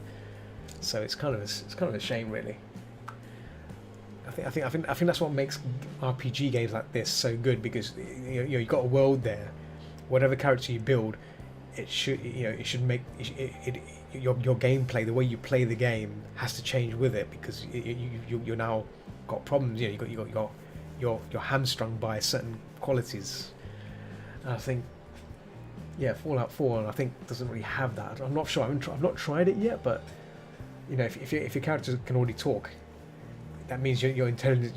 I mean, having your intelligence at 1 is not going to make a difference. You're still going to talk like a normal guy. I think they messed up on that. I think I'm hoping the new Elder Scrolls doesn't do that. I hope the new Elder Scrolls game, your character doesn't talk. Fallout 1 is simple and basic. Yes, Funds. It was, yes. It was very linear. It's a linear game, but it was great. Linear but fantastic. Fallout 2 has a bit more. It's a bit more fleshed out. There's more stuff to do. I enjoyed that. I hope not, Olive, because if they give your character a voice, it's gonna be another Fallout 4 game again. It's gonna be, if they use the same Fallout 4 engine on Oblivion, it's gonna it's gonna be bad. They need to like sort themselves out and start doing it properly. Stop reusing things. Stop using the old technology. It's time to catch up. It's time to evolve. Make the next. If Valve can do it, if Valve can do Alex, even though they use the Source engine, but apparently that's an updated Source engine. It's updated. It's been updated, and it apparently works. It works with VR. So, mind you, they really nailed it with, well. Yeah, you know what? When Fallout Shelter came out, when Todd Howard announced that this Fallout Shelter game, I got it straight away, and I was hooked on it. I used to play it often. I had like a pretty good gear in it and everything. But yeah, obviously as time's gone on, I've kind of gotten bored of it. But like, it's a great game. It's a great game. So something to play on the train, when you're commuting to work, and on your way on somewhere, you're just sitting around bored, you just want to kill some time, quickly check your Fallout game, check your shelter, how your shelter's doing, check if how many of your settlers are outside hunting for new materials and stuff, and whether they're dead or not. Yeah, oh man, that way, I agree, it was a great little addition. Did you ever play the Skyrim mobile game? Look, they made a Skyrim kind of game as well. That looked good as well. You could, I don't think it'll work on my phone, but it looked more like a tablet-based game. Blaze, yeah, yeah, yeah. That looks fun because you can swipe your finger and slice up skeletons and open chests and do all these crazy things. And I thought that was pretty fun, especially for like, like a time killer. If you're not, but if you're looking for a game to play on mobile, that's looks like a cheeky game to play. It's got a lot of it's got a lot to be finished on, but it's fairly insane. Okay, nice. I was once playing a game on my Note 2. It's almost like Darkest Dungeon, but a mobile version of Dungeon. I've actually got that on PC now, thanks to Epic. Um, I think Darkest Dungeon might be a game that Nuni might enjoy. I'm not sure. It's got like roguelike features, and you can, you know, go in dungeons and stuff, and take the risk of going deeper to get more big treasures, or risk it all by getting wiped out completely and then hiring more mercenaries to start the game again. But something to think about there. Unless you've played it already, unless you've both played the game already. Same with Funds. Have you? Don't know if you played Darkest Dungeon. I've played a bit of it so far, and it's good. It's a bit tense. Made me feel a bit uncomfortable because I lost a few good characters in it. Yeah, check it out. It's called Darkest Dungeon. It's a turn like semi like it's got like a partial turn based mechanic to it, but each dungeon run is fairly relatively quick. I mean, you can spend longer on it, but each run is relatively quick. It can last like 10 to 30 minutes. Well, 30 minutes to 45 minutes per dungeon. And your characters can develop negative traits if they spend too long in the dark and stuff like that, or they might get some positive ones based on their actions, or if they kill enemies, they get better at stuff. And then after certain dungeon runs, you can put those certain characters that you've taken into a dungeon into into the inn to relax a bit, or to the church to heal up, or recover from traumatic experiences. Trauma is another thing, negative trait they get. So if they spend too long in the dark, they get a bit worried and stuff. Or it's really cool, but painful because you may have a good character and then suddenly he starts developing a terrible trauma. That he's afraid when things get darker, he starts to lose attack damage and stuff, and he starts to panic a bit more. And so yeah, very randomized game, but still fun to play. I've been playing it a bit.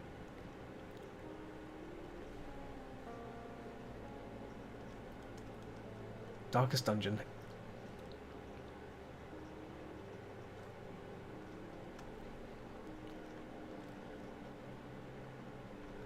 Just in a pause, yeah.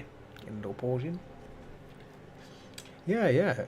It's a fun time killing kind of game, Olivia. But like definitely a game worth streaming. If I can definitely see always playing that kind of game on stream, because I think you can name the characters as well. You can name the characters, and the kind of characters you can hire. You can hire a witch doctor, which obviously poison. You can poison, and poison and heal enemies. Poison and heal. Poison enemies obviously heal teammates. He's got like poison dagger, so specializes in poison stuff like that. And then you have like thief, which is more critical damage. Obviously does stealth attacks and stuff like that. You can also get like riflemen, priests, paladins, and sort of knights as well. Like sort of or you can get like sort of like ranger kind of class as well. One which fights with dagger and a pistol. It's got various kinds of classes you can hire from the roster, and then obviously take them in the dungeon and work them up. And obviously the game does involve replaying the same dungeon again and again, but obviously the dungeons are procedurally generated, so each time you play it again, it's never going to be the same, and you may encounter different monsters or random events. So it's a widely popular game. It's moddable. It's also modded. You can mod it as well. I've seen some people. I've seen one person. They modded it so you can have like topless ladies. So box some topless animated. Someone's actually illustrated the female characters to be topless and in a nip. It's insane how titties. Yeah, you want titties, and you can have classes. You can have class characters with titties. You know, yeah. They done it, and I didn't question them, but I'm like, okay, you know, that looks pretty good. I mean, the illustration of it is really good for mods, so I was like, okay, that's pretty good. So whoever made that, whoever illustrated it made it look almost like as if it was part of the game. So and it has like a Lovecraft style, you know, the art style is kind of Lovecraft, or has that kind of feel to it. I can't explain it. If you see it on Steam, you'll see what I mean. Like it's got like this kind of illustrated look, which is pretty nice. But yeah, yeah, Darkest Dungeon. Yeah, I got it for free on Epic. Epic had like a, the build up to Christmas. You can get games for free every day, and Darkest Dungeon was one of them. So I was like, I mean, right now, Jurassic Park Evolution's free right now on Epic. So if you've not got it yet, get it. Go grab it. It's like a city builder but a theme park builder, Jurassic Park theme park builder. So you can probably build your own theme park for dinosaurs, and breed your own Velociraptor, and then have a meltdown. Yeah. Oh, you bought it? Oh, okay, there you go. Yeah, it was free. It was free on Epic, but not with the DLCs though. It was just the vanilla game. But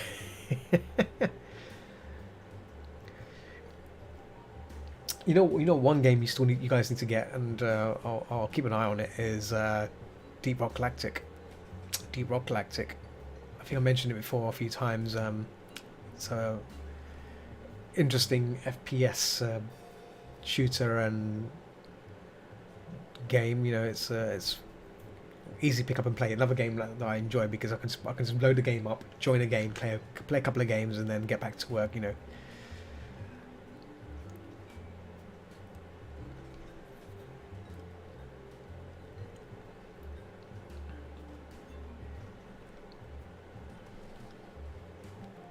Running off. For a moment, I thought the recorder was not recording. I've paused it temporarily just to chat, but it's recording, so that's good. Good.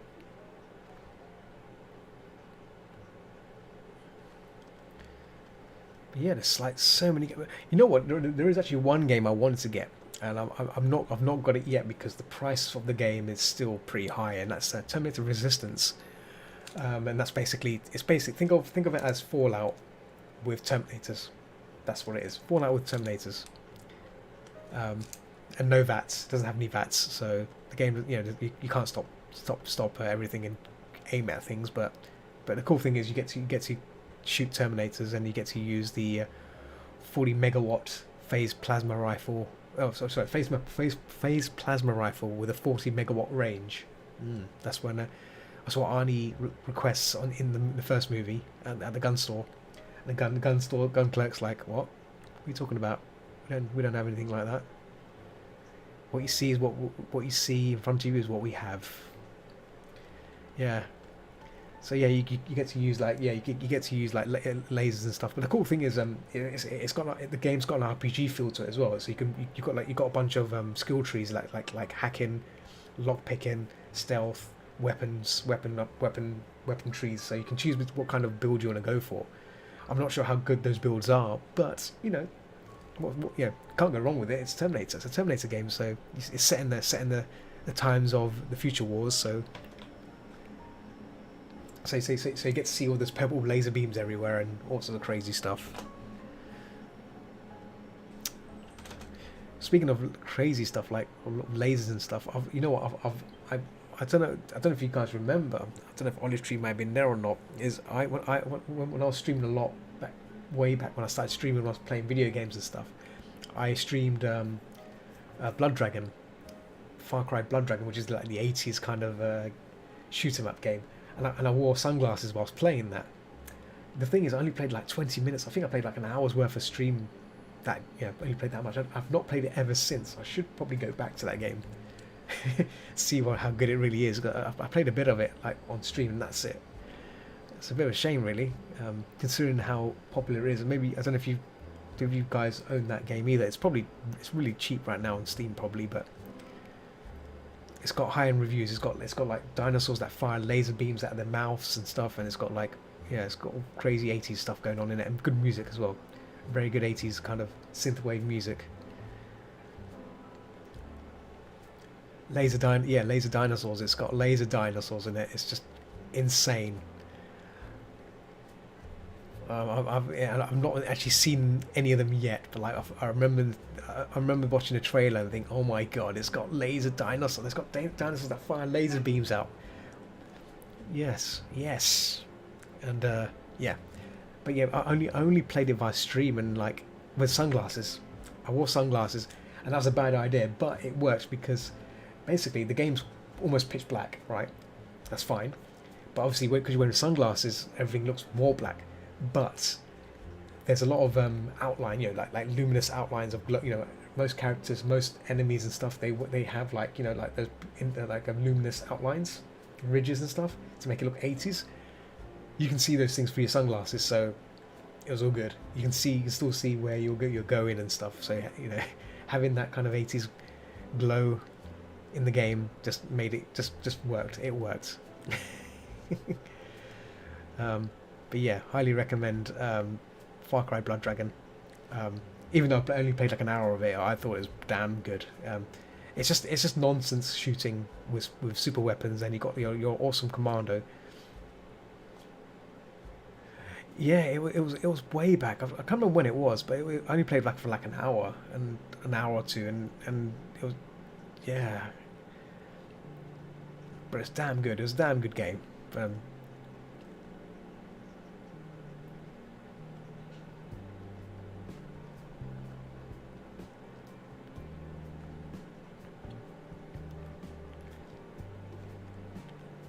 It might be one of those crazy moments where I've just streamed it for a short period of time before going back to arting, but yeah, the amount I played, I thought it was pretty decent, and it's something ridiculous, silly. You can definitely streamable and have fun with it. I think that's the other thing I've conscious about streaming, because I would happily stream Fallout. I know a lot of people play Fallout and stuff and like that, but you get people that tell you how to play the game, backseat gamers, you get those lovely people that tell you that they want to tell you how to play something that you're trying to play. It's like, look, let me play the game how it's meant to be played. Thank you very much. Yeah, it's like, let me tell you how to play the game. Let me just grace my hand over the mouse and let me move it for you, and let me just do the controls for you. They hurt your mind, yes. Which is why, that's why for Thief I never really said anything when Nuni played it, because it's better to watch Nuni figure it out than to tell him. And obviously, unless he asks for help, that's the only time I would always offer a hint or tips, but not how to do it, because that's the beauty of the game. You have to figure it out. I think figuring things out is the most rewarding thing that comes from video games, I think, because you figured something out, and yeah, being told how to play the game. And it happened a few times. When I was playing Resident Evil 4, that happened a few times as well. How to play? I got told what guns to choose, what guns to get. It's things like that. I'm like, I want to figure out. I want to know what guns I want to. I want to know. I like to know myself what guns I want to choose. I don't want you to tell me what guns I should pick. Where's the fun in that? You're telling me how to play the game again. How I should traverse the game. That's why what I've been doing recently. That's why I've been playing Evil Within 2 without streaming, and same with Fallout 4. I want to try and get an idea of the game before I do a replay of it and bum rush it through with another build. Yeah, I think it's just a lot of people. It's just people who have not a lot of patience to watching people play the game for the first time, and then there's an itch. You have an itch that you want to scratch to let them know how to play the game, because like you got to do this. This is how you play the game, buddy. Yes, you know exactly. No, no, exactly. That is true. Why then? Why would you watch it? No, exactly. Then why would you watch it? But I think that's. I think this. It's one of those sort of things where I guess they're looking for entertainment, but the frustration can. It's like. Do you remember? Do you remember? Do you used to watch Crystal Maze? Do you used to watch the Crystal Maze? I'm sure you used to watch Crystal Maze, and you see the contestants trying to figure out some easy puzzle, and they still can't figure it out, and you're standing there shouting at the screen, "Look, it's right there! Look, it's right there! Just how you solve the puzzle." And time again, you get contestants which is completely oblivious on how to solve a blatant puzzle, considering their background. Like some of these people that went on those shows, they had like they were like they the people that went on Crystal Maze, like apparently had like good backgrounds. Like some of them were like teachers, some were like project managers or construction administrators or some, you know, they had proper jobs, and yet they couldn't figure out basic, you know, common sense puzzles. Like you look at it and go, all right, yeah. It's, I guess, the same thing, isn't it? Like with video games, if you watch someone play and they're not sure what they're doing and they're just blatant, you know, just yeah, watching them suffer is better. Yeah, watching them suffer. That's why that's the whole point of it, isn't it? If you're doing a blind playthrough, you want to watch someone suffer and go through the same fate. You know, like I do recall. Did I think yeah, Nuni played Dark Souls, didn't he? He did play Dark Souls at one point, and that was tough to watch for me to watch because it's hard. The game, I know how hard that game is, and boy, that is, you know, that was like, oh boy, he's gonna get killed, but he did fairly well, and that's great.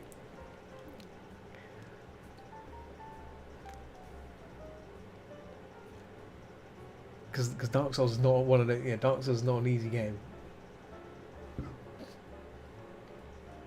I sucked at it as well, Nuni. You're not the only one. I sucked at it heavily, and I spent like a full day, almost a full day, just learning how to do the parry and repousse. And once I mastered that, then I got good. Then I got good. But it's one of them games that yeah, it takes a lot of practice and knowing where the enemy, what kind of enemies spawn where, and how to take them on and stuff, and knowing what kind of enemies that can be repoussed, and also what enemies can be parried. Sorry, parry. The parry in the game is where the sweet spot is in the game. I mean, on the other hand, if you don't want to be learning the parry stuff, you can just bum rush it with like a really strong weapon, which I've seen some people do. But it's still difficult. It's still difficult. I've seen people play it and like with relatively strong weapons, and they still get killed by things, and it's because they you know, it's just not knowing what's ahead of you, and that's fine. I think that's the beauty of the game. That's why I like watching. This is why I like watching people when they do blind playthroughs of Dark Souls, because they don't know what to expect, and when they expect it, they get killed, and that's fine. That's the best part because it's a surprise. But it's when someone and the cool thing is the game does tell you, or not, yeah, people do leave hints on the floor saying, you know, like danger ahead, or praise the sun, you know. So that's a nice little incentive there for people to hint stuff that's coming up. Whether or not it's true or not is something else, but most of the time it's never true. Sometimes it's true, but like obviously when you're streaming it, obviously people just blatantly tell you, oh, there's an enemy, there's a boss coming up here. Thanks a lot. Thanks a lot for telling me, guys. Thanks a lot for telling me there's a boss coming up here. Thanks a lot.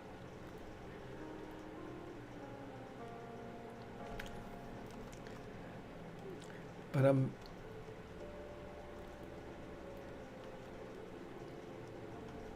so yeah, yeah. So since then, I've not actually bothered to stream those kind of games. That's what, because obviously, you know, I want to complete the games first, and then I'll probably come back, you know, come back to it as I am, and then do it, you know, then if people can say what they want, because obviously it'll still be my way of playing through it, but I know what to expect, and I won't be spoiled by any you know, spoil sports which like to spoil, not spoil, but they people don't intend to spoil. It's just they assume that you've probably not done, you know, you've probably completed the game and stuff like that, and even though you put blind playthrough or first playthrough in the chat and in the some people do forget, some people just tend to forget in real, yeah, they just so excited about watching you stream, and they go, "Oh, look, this is the best part coming up here." Yeah, it's like, well, thanks a lot for telling me that. Thanks for ruining that for me. I want to find out for myself. I want to like. I want that. I want that. I wanted this, that perfect surprise. Yeah. Yeah. How long? I've been streaming for 2 hours. That's good. I'm gonna go for another hour. Push it for another hour. What time is it? 2:52. Yeah, 2:50. It's nearly it's nearly 11 o'clock. Sorry, I said 22:55. So that's not bad. Not bad at all. Longest stream. Yeah, normally I do 2 hours, 2 hours tops. But I think I can squeeze out. I can squeeze in another hour, maybe another 30 minutes just for the blocking. I'm trying to balance. I don't want to spend too much on. I want to spend as long as I can on the blocking, because the blocking is like a nice phase for getting it done. I mean, I can probably speed it up even more and just get it done quicker. But I mean, after all, it's a study. But you know, nice to do it tomorrow. To stream it tomorrow. Since I'm at home now, it might be good to just do stream a bit earlier now as well. I think that's the nice thing as well. Stream a bit earlier, get things done, have more time to stream as well. I would have started this stream a bit more sooner, like around 4 o'clock. But I had to cook some dinner. Had to cook some dinner and do a few other. I had to go shops to get some stuff from the supermarket. So I forgot a few things. Got to be fed. Yeah, I made some tortellini, ready-made tortellini, chicken and bacon tortellini, with some red pesto sauce. So quick, easy. I guess it's easy food making. Just boil the pasta and then boil the tortellini and then just chuck the pesto in there, and there you have it done. Easy as that. So, but yeah.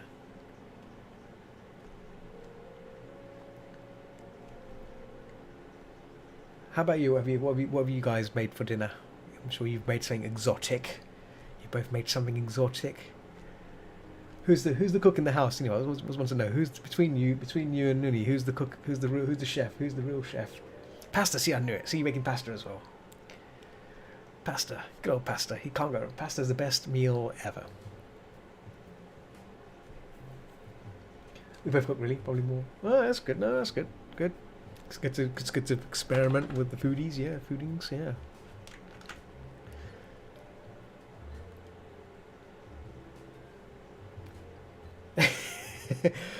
So, give me an example of randomness.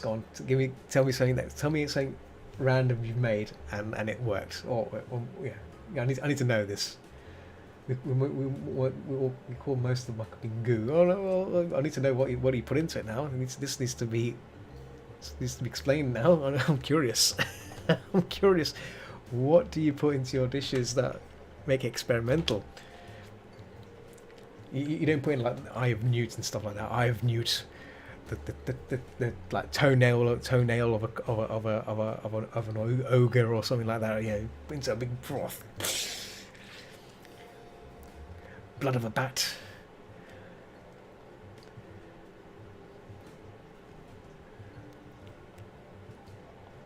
It's got me interested now. What actually gets made now? Ugh.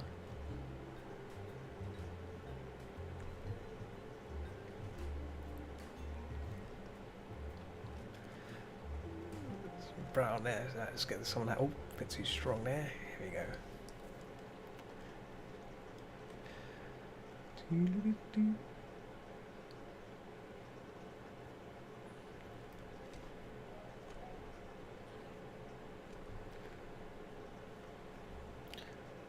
Also, whilst I'm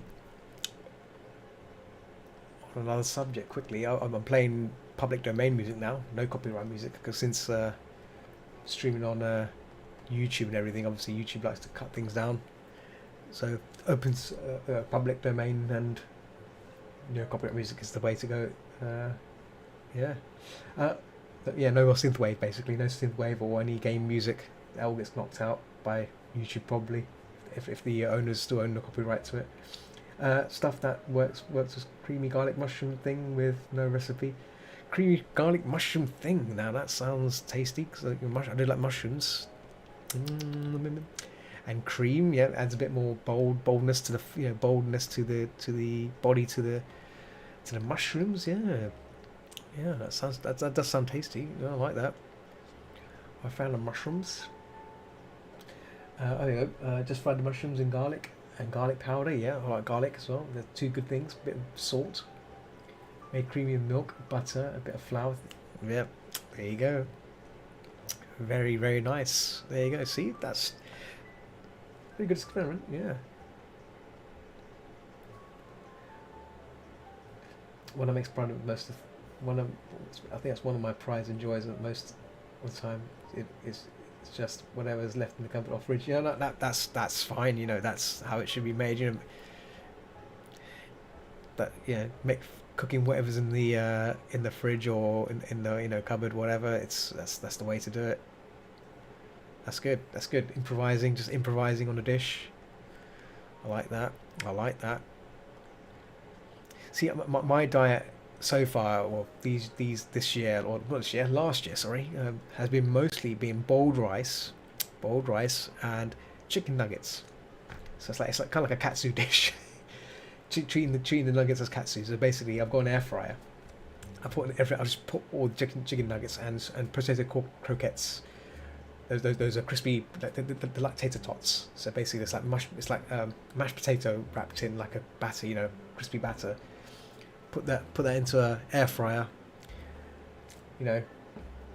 I highly recommend getting an air fryer, Olive. Trust me, you both will love having that device in your house. You can just basically just chuck anything in there, turn on the air fryer, done.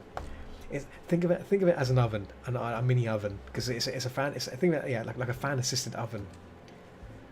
But the cool thing is anything you put in there, like nuggets or fish fingers or anything like that, it comes out nice and crispy as well. So, and it uses, and you don't put any oil in it or anything like that, because air fry kind of drains out the oil as well. So it's nice. Yeah, crispy is good. Yeah, you'd be surprised how crispy things come out. Highly recommend it. If there's any on sale on Amazon, maybe just grab it. Or if there's any shops that sell it, you can get for like $20 or $30. A decently small sized air fryer. You can just chuck it. You can make a few things in there. Something to think about. But yeah, I've been putting that stuff in there mostly, and just having that nuggets every day. Nuggets and rice. Might do. I think better toasty maker. Toasty makers are good.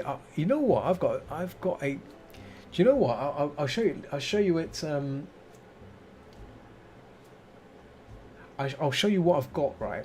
I've got like an egg toasty. Like a breakfast egg McMuffin kind of maker. My parents were going to chuck it away, but it's not been used by anything. I'll show it to you. If you're interested, you can have it if you want to. Now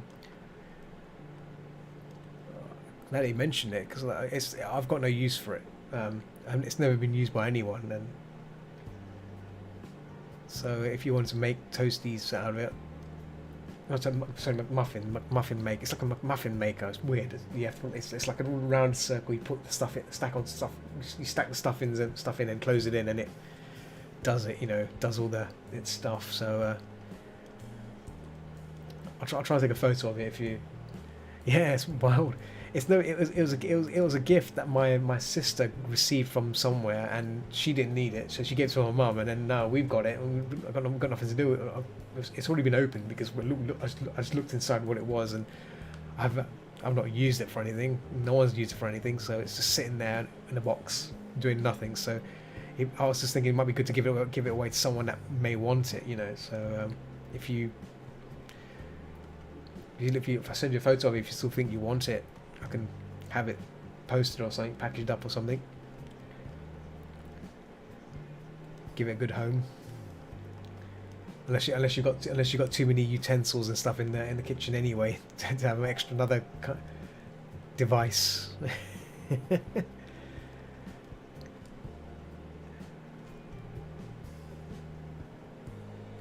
I wanted to. Oh, really small. Okay. Yeah, I've got like so many things in the kitchen that I want a coffee machine, but now I don't have a space. I don't have any space for a coffee machine. That's why I've been using an AeroPress. So it's pretty full stuff. It's the biggest rooms in the house, but surface areas. Oh yeah, I know that feeling. Oh, curses, curses. Gotta have the room. Gotta have the room for these things. Let me just check something. Let me just check.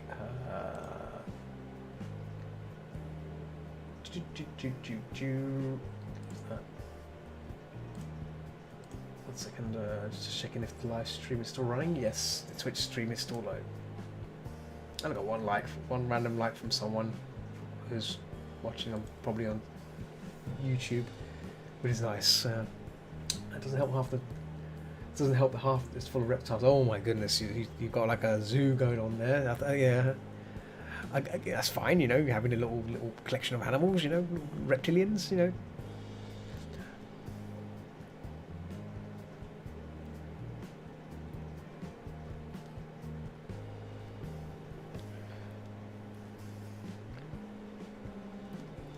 Reptiles are pretty cool. You know, having them around as company. And then you have the guinea pigs, you know, the little guinea pigs, and the cat. You got pretty much everything going on there.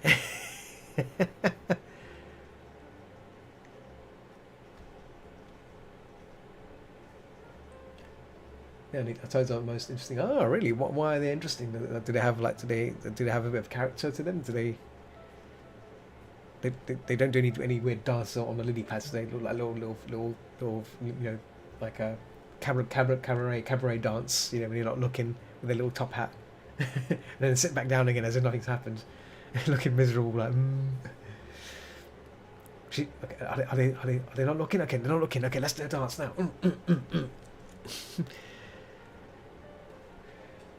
Let's do a quick Tony dance.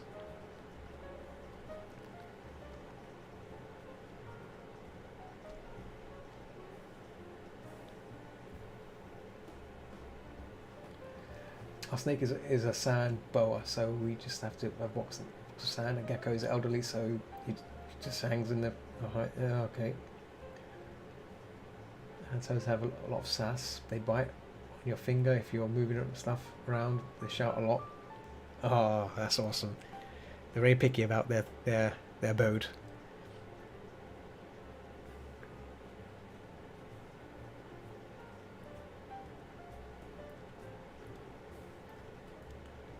I was going to say something, I forgot now. Oh, I was going to say, ask a quick. Oh yeah, that's it. Do you remember? Does anyone remember the book Frog and Toad? Excuse me, the book Frog and Toad. I just love reading that book. It's about two friends, Frog and Toad. Apparently, they are gay. Can you believe it? But as a kid, I used to read it. The stories were amazing. The story is about two good friends that do stuff together. You know, go on ventures together. They hang out together, and yeah, it's great story. It's worth checking out a Tree if you get a chance. If you go to a library or something, if they have a copy of it in public library, and if you've got access to a public library, obviously right now it's going to be a bit difficult. Maybe you may, if I find it as a PDF, maybe I'll let you know if we find it. But yeah, it's a great book, a great set of books. It's a bunch of books. Yeah. Go back. Yeah, I went to my public library as well, and it's wow. My public library is amazing. I didn't realise how spacious it was. It's got I could probably take my laptop there and do some art there. That's how keen I was. Yeah, I've never actually been to my local library until like a few months ago, and I was like, I looked around. This was not a few months ago, but this was before the initial lockdown, last year, and I actually went for all the walkies, and I walked in there and I'd look around and I'm like, wow, this space is amazing. It's got like booths for people to do their own meetings and stuff. It's got like little personal booths as well for people to read stuff. It's got a section for videos. You can watch videos, you can rent videos out and stuff like that, and CDs and films and stuff. It's insane the stuff you can do now in libraries that you can, you know, it's insane. Yeah, like you can even listen to music. Like you can go, they've got like records and kind of tracks and stuff. You can put headphones. They have headphones there. You can sit down and listen to stuff. Really multimedia, like really. It's insane. I was like, I don't remember seeing anything like this back in the day. When I was in the library, back then it was just books and books and more books, and it was, everything was really it was just really old school. I'm just thinking old school here, but like, damn, it's the media section now in these libraries has evolved to where you can really look at things and look for things and get information and stuff, and obviously. Even as for videos and DVDs, they had movies. You can actually borrow movies like a rental, I guess. But yeah. You can. I even checked the drawing section as well. They had like how to draw manga stuff as well. They had that as well, like drawing manga and art and stuff like that. I always go to the art section straight away just to see what kind of books they had there. So. But yeah, they had like a wide selection of how to draw stuff, and then obviously pottery and the usual flim flam stuff. It's silly things, But they had some really good stuff as well, like master painter biographies and stuff like that, which is really good if you want to know more about specific painters and stuff, the history of Michelangelo and obviously Leonardo da Vinci, and so that was a positive there, So what's going on here? Why is that? I might have painted the wrong layer. No. It's on a leaf layer. Okay, cool. Yeah. Yeah, very, very good stuff. Good stuff. Highly recommend if you've never been to your local library, it's perfect. It's when it opens again, when all this crazy lockdown poopiness ends, we to the library. it's a nerdy thing. To the library, straight to the library. Head over there. One of the things I'm trying to look into is creative writing. Because obviously, considering what has happened, this week, I think Olive Tree knows, and fair few people know. Someone I worked with for a comic sadly passed away. It's a real shame, and it's open. I have been doing some creative writing, like learning to write stuff, and it just means the original comic I'm working on is going to go on hold probably for a long while. I could. It's just, I think it'd be better if I start off doing smaller stories, like just to kick things off. Like one of the things I want to do is just more fun short stories. So this is where I could potentially do the thing where people's characters could be commissioned to be in it, that sort of thing. So I could do like a commissioned comic series, smallest comic series, which can involve the characters of the comics, so they could be inside it, and with other people's characters inside it as well, doing stuff. So this could open up that flexibility of it as well. Because obviously the main story, it was tricky to do. When I added your character in there, your one got away. Your one got in it really well because your character works with the world. It's fine. But there's certain characters, like if someone was like a dragon character with 3 spikes and stuff like that, it just becomes a bit too much. And I think certain things in the world wouldn't work. So I think maybe if I was to do this in a smaller stories, like 25-page stories, it could be a simple story could be made, or maybe a plot could be made, and I don't know, something like that. But in terms for now, I mean, at the moment, there's a lot of characters, in this main story, and it blew my mind a bit when I was reading through it, and I was like, this is too much. So, I mean, last night I was working on a character sheet just for the main character, and I spent like hours, just almost an hour, writing things up in it, the background of the character, how does she have, what her family background is, because obviously that's one of the things that I want to do is like a prequel to the series, and this was going to happen after this whole story arc is done, this whole story arc. But now that's the whole idea. Again, the whole idea was to basically make the world, and I think what I have so far, parts 1 to 4, I guess it does build a world for me. It's giving me my ideas and stuff. One of the things that one of the things that made me excited was the fact that what kind of food they eat in this world. You know, what kind of food they eat. Obviously, they won't eat meat because it would be weird. Can you imagine if they eat meat? You know, and yet there's different animals there. You know, we have like there will be pig characters, and there will be pig characters, not major characters, but they're just in the background. There'll be things like that. There'll be, you know, hippos and stuff, and like, you know, there's a mixture of carnivore and herbivore characters. And yeah, if to have them eating hot dogs and stuff, it just wouldn't make sense, you know. But they could eat substitute kind of food, you know, like maybe made from insects or something, like a mulch. Do you see what I mean? Things like that. So this it got me thinking about these things, you know, because like we can't, it wouldn't make sense if they were eating bacon. You start to question, like, wait a minute, like they're eating bacon, yet there's a pig character in the background sitting there. What are they eating then? What's the pig character eating then? Oh no! It starts to things like that start to make me think about these things. You know, when a scene there's a scene where, you know, they order pizza. I called it Papa Hog's pizza. So the hog is actually, the idea of my mind is there's actually a character, Papa Hog, who actually owns a pizza shop in that world. That's fine.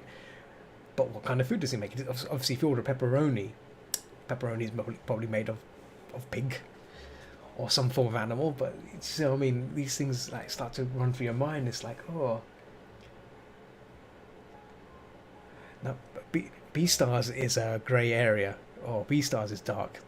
I that is like concerning. Because Beastars, obviously, women, yeah, females lay. Obviously, the chicken character. Yeah, if you've I'm sure you've seen all of it by now. Have you seen all of it? Have you seen all the entire series yet so far, Olive? I don't want to spoil it if you haven't. So I don't want to say. Oh, the black market thing was, yeah, the black market thing was crazy. Oh my god. I was watching it thinking, this is crazy. This is getting nuts. Oh, so you haven't seen? Oh, so you haven't seen the? Hang on. So hang on. Was it just one season so far? There's a chicken character in it. Do you remember the chicken character? That lays eggs and she sells eggs. I think it's just one season. Yeah. It just, yeah. So like, yeah, I guess that makes sense. But like, yeah, like I could go down that path, but then it becomes, I don't know if it becomes, it'd be tricky to do. Yeah, see, it'd be nice to do that kind of idea, that concept. Yeah, you're right. But like, it'll be, but then playful will become really dark, and it's a risky maneuver. Yeah, no, yeah. I think the thing about Beastars, right? It's got, I think the series.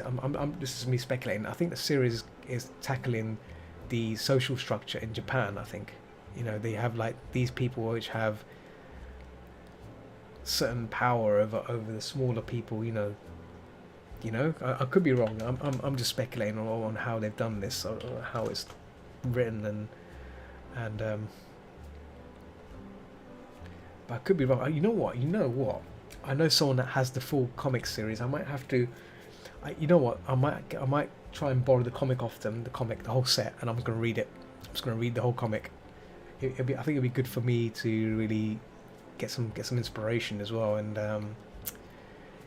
get some ideas down from where I can take the current comic, because one of the things I want to do is, obviously, I don't want the the story was horrifying. I think aside from the story, I just love the characters. You know, I loved Hiru, because she's a rabbit, so, you know, soft spot for her. You know, she's the waifu that everyone wants. I think, you know, she's a waifu that everybody wants to have. You know.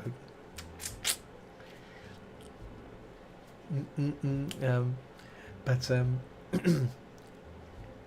but back to the point, like I mean, with my comic, I don't know if the kind of industry would last long, you know, because like, if you look at Playboy and stuff like that, you know, look, if you look at their industry, their industry's died out thanks to what, the internet. You know, everyone makes their own stuff now. You know, their own shows and stuff, their own content.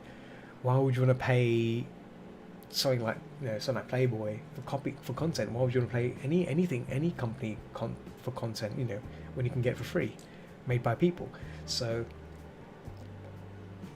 I need to think about where this is going as well near the end, because obviously there's only so much you can continue with it, with a story such as that.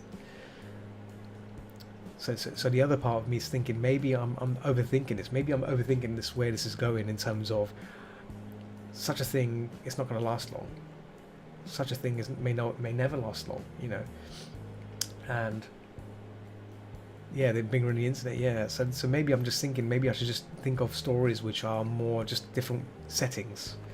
So one of the things I had in mind was I don't know if you've seen my latest pictures on Discord, the nun pictures.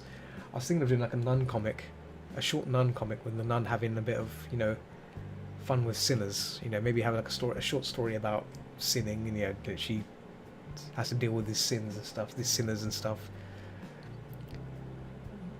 Because I guess in the end of the day, a story, I could make a story, but the story is not the important thing. Obviously, people want to see the stuff that happens, if you know what I mean, you know. But maybe a story could be added in there somewhere, and you know, I don't know what you think of that. Because dancing, yeah, I'm only saying, yeah, I said dancing delicately. I'm not saying what it is. It's what I'm saying. I'm just saying what the story comprises of. So sinners. I call it sinners. You know, yeah.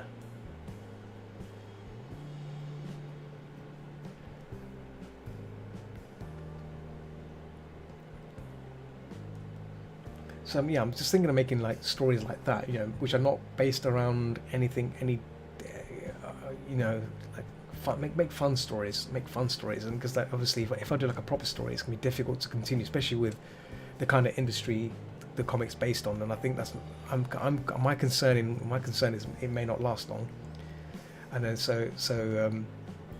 if the actual studio closes down, where will all the characters go? You know, and then so you know, turn it into some sort of a crazy adventure, you know, following the different characters where they end up where they end up. One may end up as a detective, or other ends up working somewhere, you know, or becomes like a circus artist or something. One of them can become a wrestler. You know, I think I know Saber could return to become a wrestler. So the story could change and become, you know, focused on her, you know, as a wrestler, wrestling stories. Yeah, I can get some interest. I don't really know the market well. I don't know if you... This Mare, she seems to have a decent hold on novel. Okay, I don't really know them. Do you if you can link me there... Are they UK art? Are they a UK person, or they... I'm trying to reach out to people like writers and stuff, and just get some idea, you know, what I can do, and get some ideas and stuff. And I'm not sure. I'm trying to like bridge things together here, in terms of where I can go with this now, considering like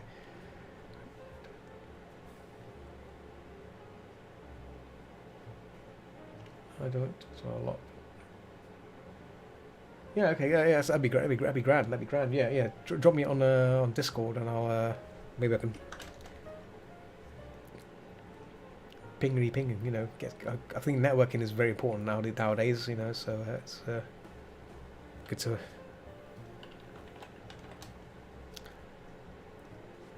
Yeah, thanks. Yeah, but one of the things I want to try and also do is I want to try and treat people as soundboards. That's the right word, soundboards. So obviously give people the script and see what they think of it. I think that's another way to try and maybe grow it all back. But I mean, honestly, right now I'm thinking the comic I think the comic right now is at a point where the main comic anyway. It's at a point where it's not gonna get. I don't think it's ready. It won't be continued for a long time, just until I've sorted myself out in terms of where it's going. Otherwise, it's gonna because obviously the problem. One of the main problems. I think I mentioned. I don't think I mentioned it. You know what I can do? I'll link you the. Oh, thanks. Once. I don't know if you guys. I don't know if you guys saw my Patreon post I made regarding that. I can paste it to you. I can DM you all both the links, so you both get an idea of what's happened. Because in terms of the where it's at, that's the right way to say it. Where it's at, because let me find a link.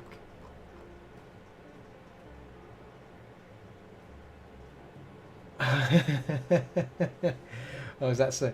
Yeah. See, like, I mean, this is why if a comic's done really well by a good writer or someone that knows what they're writing about, it makes it easier for me because I've got so much things to do. But at the same time, it was just nice. It's just nice to pass on information to someone that knows what they're doing.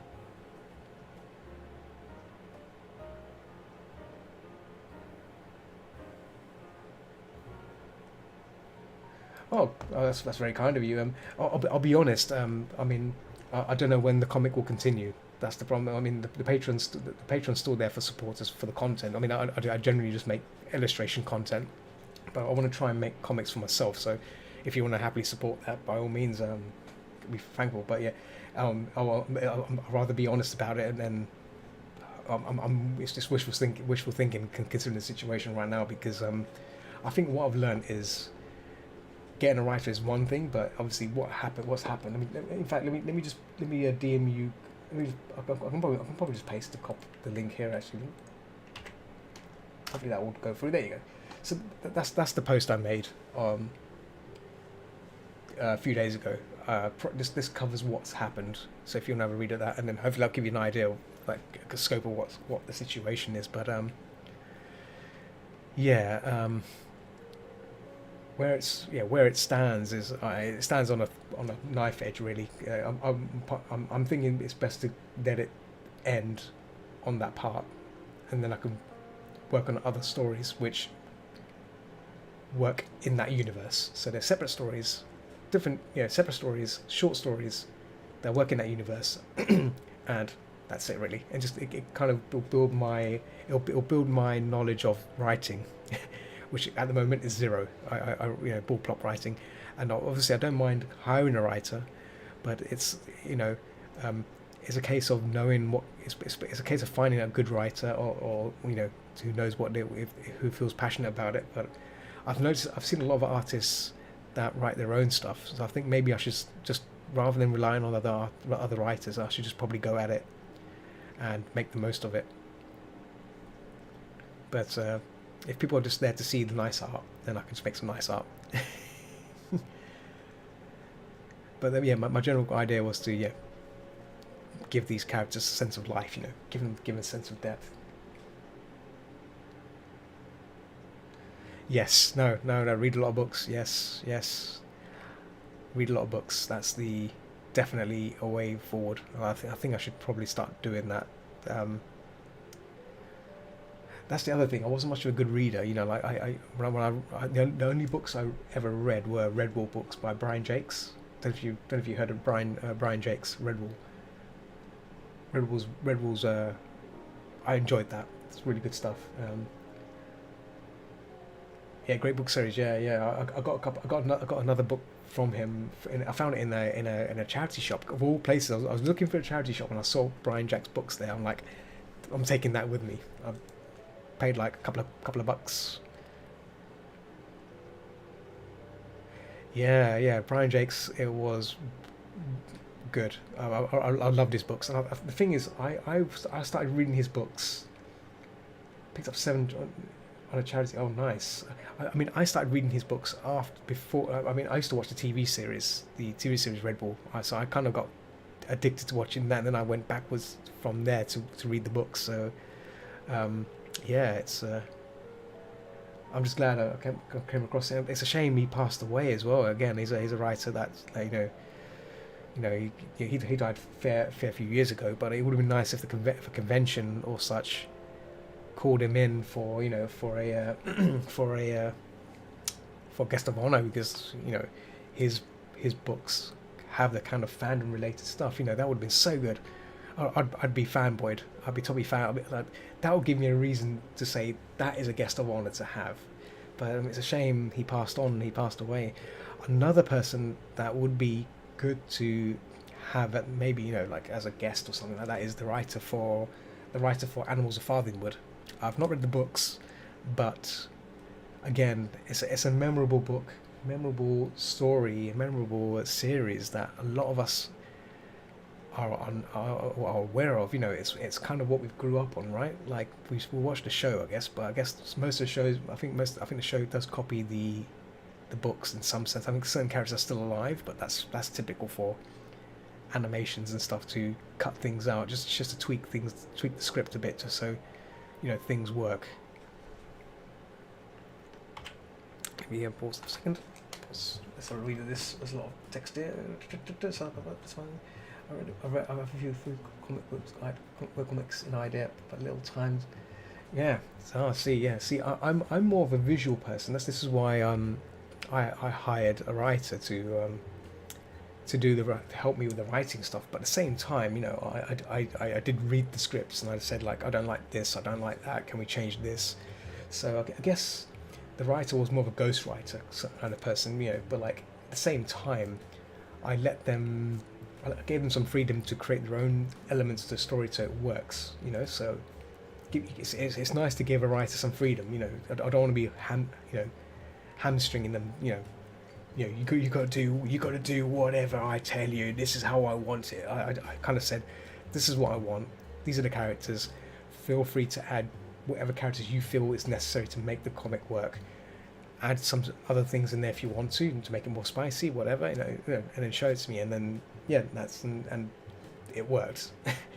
And that was the relationship we had. But obviously the downside was that, as it says in the Patreon posts, that the writer worked on one part at a time and not the entire series as a whole draft, because the idea was he preferred to work on part by part, and if he'd written everything out, he was concerned that he may have to keep going back and forth, keep constantly making tweaks, which is understandable, So so that's why if he had written all the parts out, I think that would be less of pressure on me, because that way at least I can probably hire a writer just to look at the script and say, look, this is the draft that this original writer wrote down. Can you look at this? Can you make any tweaks or suggestions or adjustments that you think is necessary to make the story flow effectively? Or make any adjustments to make it more spicy, or just improve it. Just improve upon it. Because sometimes a clear vision can sometimes help as well. This is why I didn't really see the last 4 parts, and I never will. So all I have is a synopsis of the old story, of the old plot, of the old story arc. It's the same. It's still the same as what is on the current comic, but the ending's different. The ending in this old synopsis is different to what I wanted. So again, it's like one of those weird things, but I'm hoping it'll get sorted. I'm hoping that the writer that passed away, he may have some notes left over from what was going to happen. Hey, Trigger Beast, hello. Sorry about that. Went on a bit of a ramble there, and yes, written by Colin Dunn. Yes, Colin Dan or Colin Dunn. Yeah, he's a person that I want to try and get in touch with. Like, I don't know how to see. How do you get in touch with these authors? Because I've googled his name. It doesn't. There's no website. There's no contact details for. Like, does he have an agent? I need to try and find a way to contact him, because some of you may not know. Some of you may do know that I'm a staff person at a rather big fur meet that happens. It's the biggest in London, and we now do online meets. And so far, we've been interviewing a lot of convention chairmen from different chairmen from different countries. So Anthrocon, the chairman of Anthrocon, the chairman of Further Confusion, the chairman of the Japanese Furcon, which is called JMOF, Japanese. It's like a Japanese Furcon. Amazing. I looked at the website.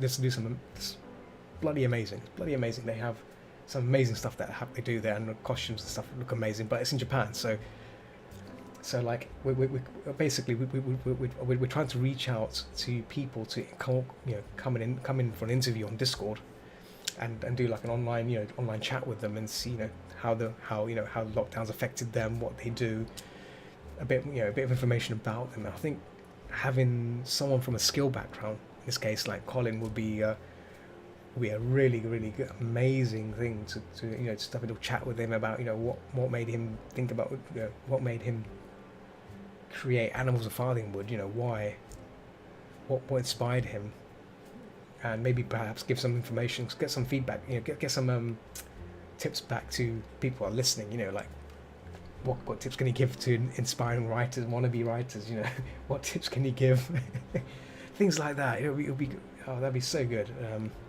Yeah, that's the general idea. I don't know what you guys think about that, but it'd be good to have that kind of background on such an individual. Would be good to have that kind of. It'd be nice to have that kind of person to talk to, of that caliber, who's done these kind of amazing stories that we all remember. And I'm sure we've all heard of Animals of Farthingwood.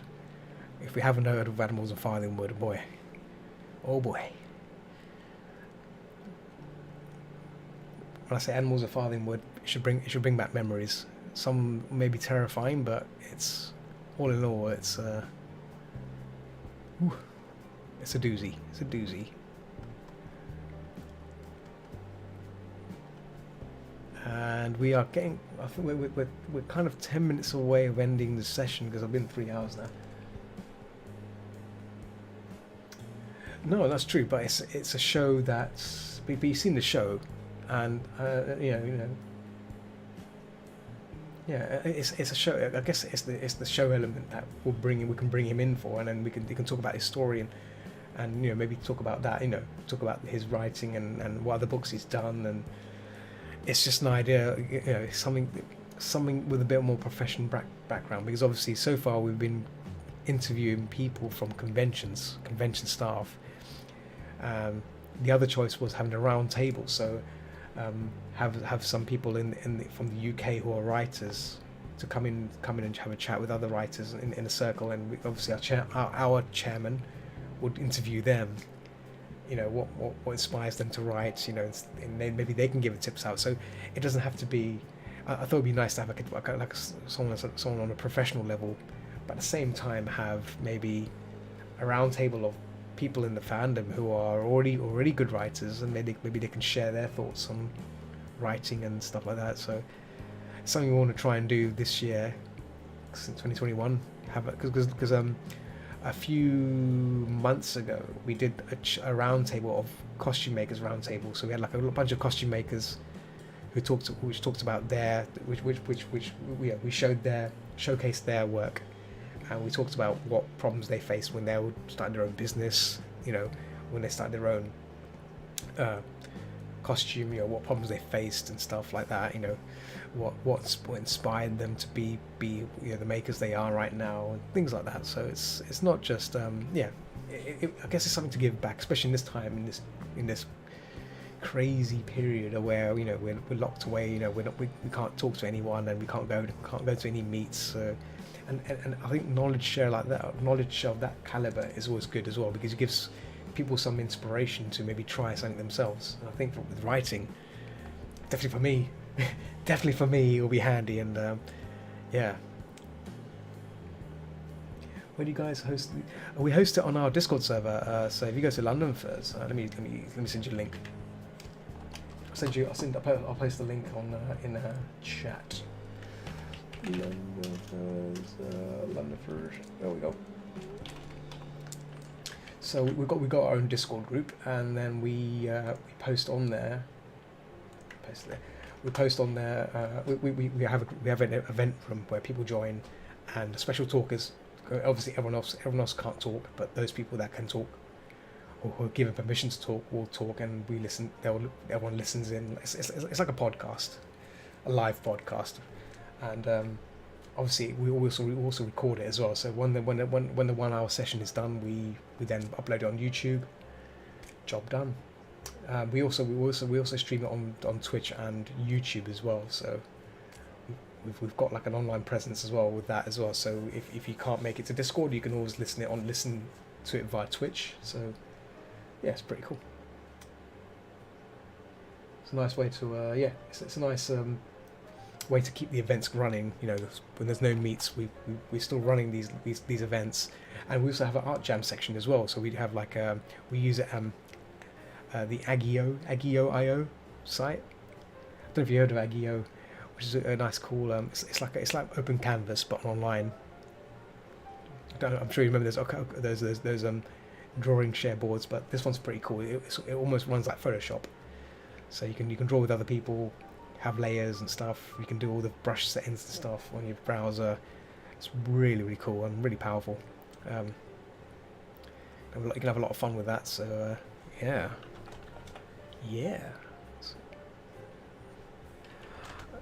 So I think I'm reaching to the end of the session now. Obviously, I don't want to spend too long, but I'll be back. I'm definitely thinking of coming back tomorrow and just work on this, maybe in the afternoon.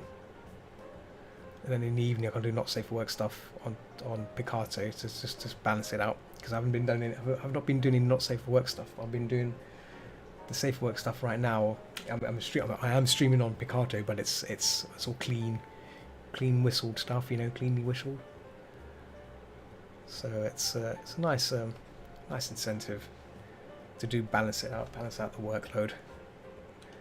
I need to do some Patreon stuff as well, because I've been behind on it. But this week I was going to do some draft.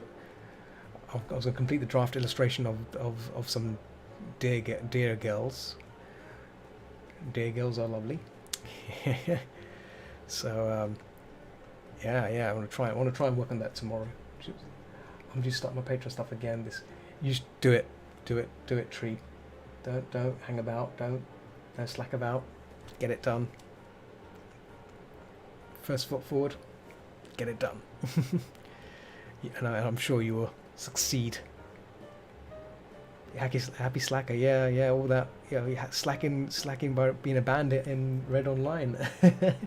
Robbing bank. See, what it would be so cool if you can just earn money by playing games. You know, actually that's the streaming, isn't it? Damn it. Well, earning money by playing games, but not being watched. Is that the right way to say it? You're not being watched. You're just playing the game and you're earning money. Yeah.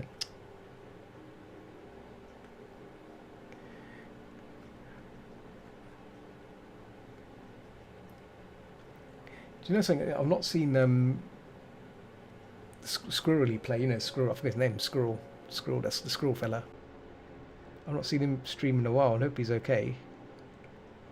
Because normally he's like, when I stopped streaming and then I noticed when Nuni stopped streaming, and then I still noticed he Squirrely kept streaming. So the Squirrely chap.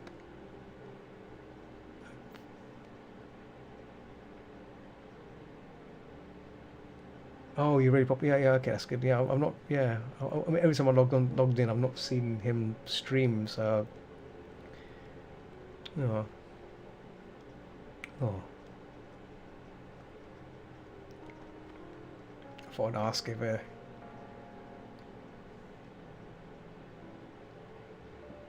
that's good. Oh, if you've seen him play games, that's fine. That's all good. All good. Yeah, I'm trying to keep my best to keep touch with everyone. You know, randomly message people from out of nowhere, say, "Hey, look, how's it going? It's me."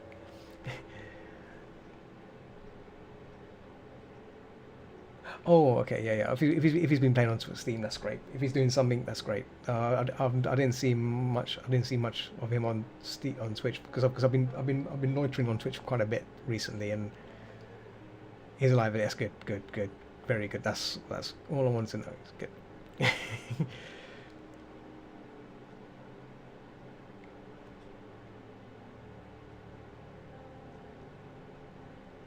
And we should definitely have another session of Phasma or something like that again, because that's great. Do miss the Phasmophobia sessions, because but then again, we kind of just ace it now, don't we? I've kind of gone to a point where, you know, like we just go in there blindly and just already know what the ghost is, you know, and walk back out again. I guess it's not much of a challenge yet. Still, there's no challenge. I think that's the sad thing, isn't it? Phasmophobia is no challenge for when you become a pro ghosty. Silent Professional is a remaining challenge. Yeah, really? Oh, I found the silence to be easy. Because you have more rooms to hiding. Hiding, the ghost will never find you. Oh, they're finding the ghost. Yeah. Well, that's the only thing. Oh, really? I found it that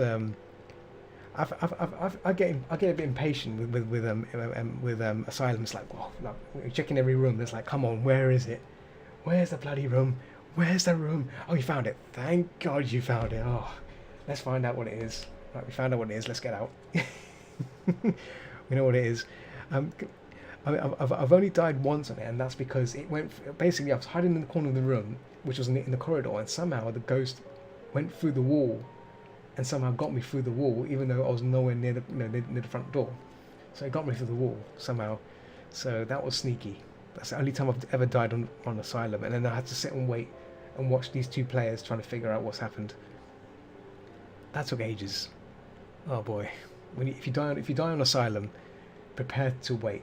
Prepare for a long session of waiting. Yeah, no doors to save you. Yeah. Well, the thing is, this ghost went through the wall. It went through the wall to get. It got me through the wall, which was weird. I was like, that's not fair. I guess okay, I'll let that one off though. Ghosties going through the walls. It might have been a wraith. I'm not sure, but yeah, I was like, yeah. I was like, it's so weird. It was like, whoop, bloop, death by going through the wall.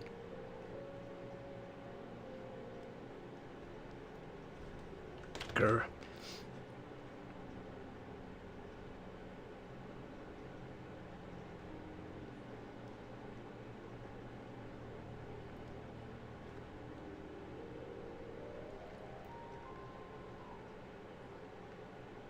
There we go.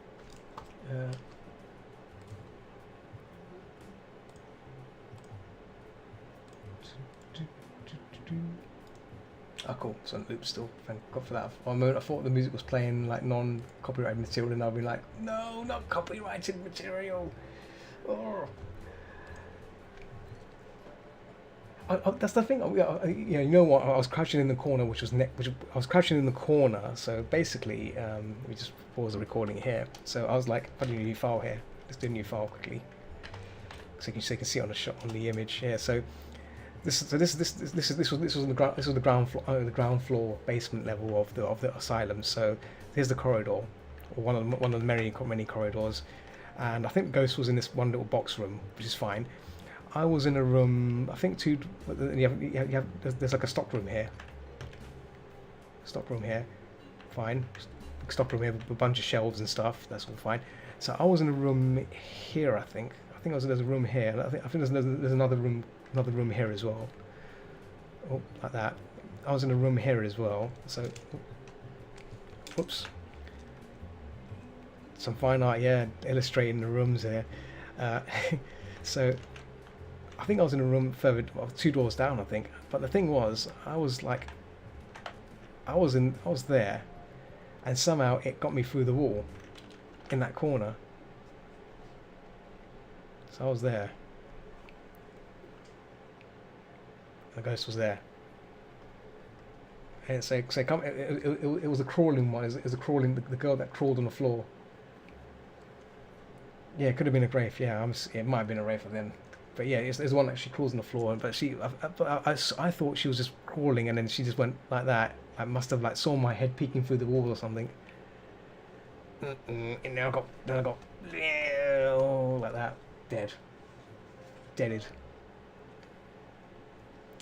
deaded.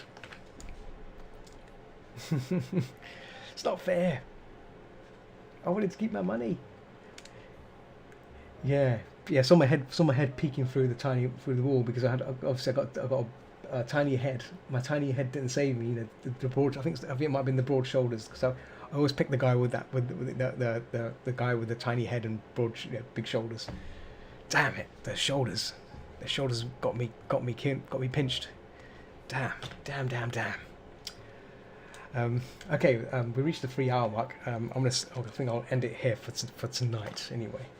Just want to say thank you for hanging out with me. It's been a fun session. It's been a fun session for 2021, first stream of this year. So, you know what? I did a New Year's Eve, I did a New Year's Day stream as well, which was a pretty cool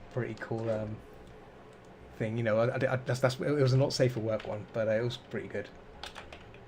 But thanks for hanging out with me. You know, it's been great, and I'll be back tomorrow. I'll try and be back a bit earlier because I'll to try and finish this off, and then hopefully, if I have some time in the evening, switch to not safe for work, but in the morning do these things. But thank you, Olive. Thanks, guys. Finally, yeah. Oh, thank you. Thanks for Glad you made it to my stream. I don't really have a schedule for these things. If I'm going to stream on that day, I will stream on that day, but I don't know what time. But usually it's around this time. But yeah, I think for since I'm at home at the moment, I'll try and do some earlier sessions, but obviously when I'm back to work again, I'll be doing the same kind of time I'm doing right now in the evening, 3 hour sessions and then stop. Yeah, long painting sessions is just madness.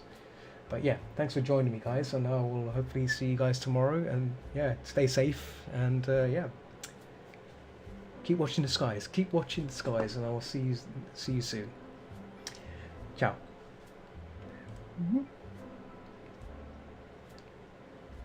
Cheerio. Bye. Bye.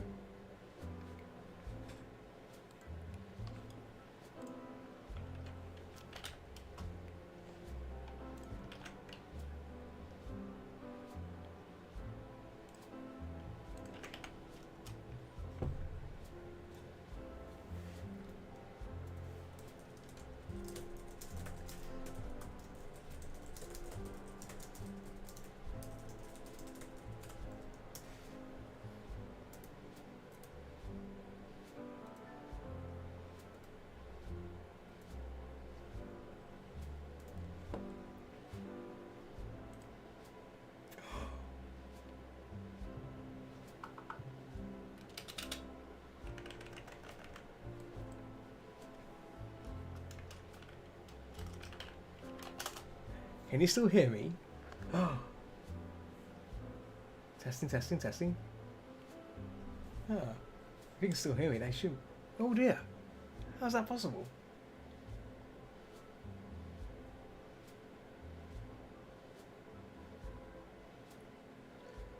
Don't fall. Oh no, I won't. What is going on?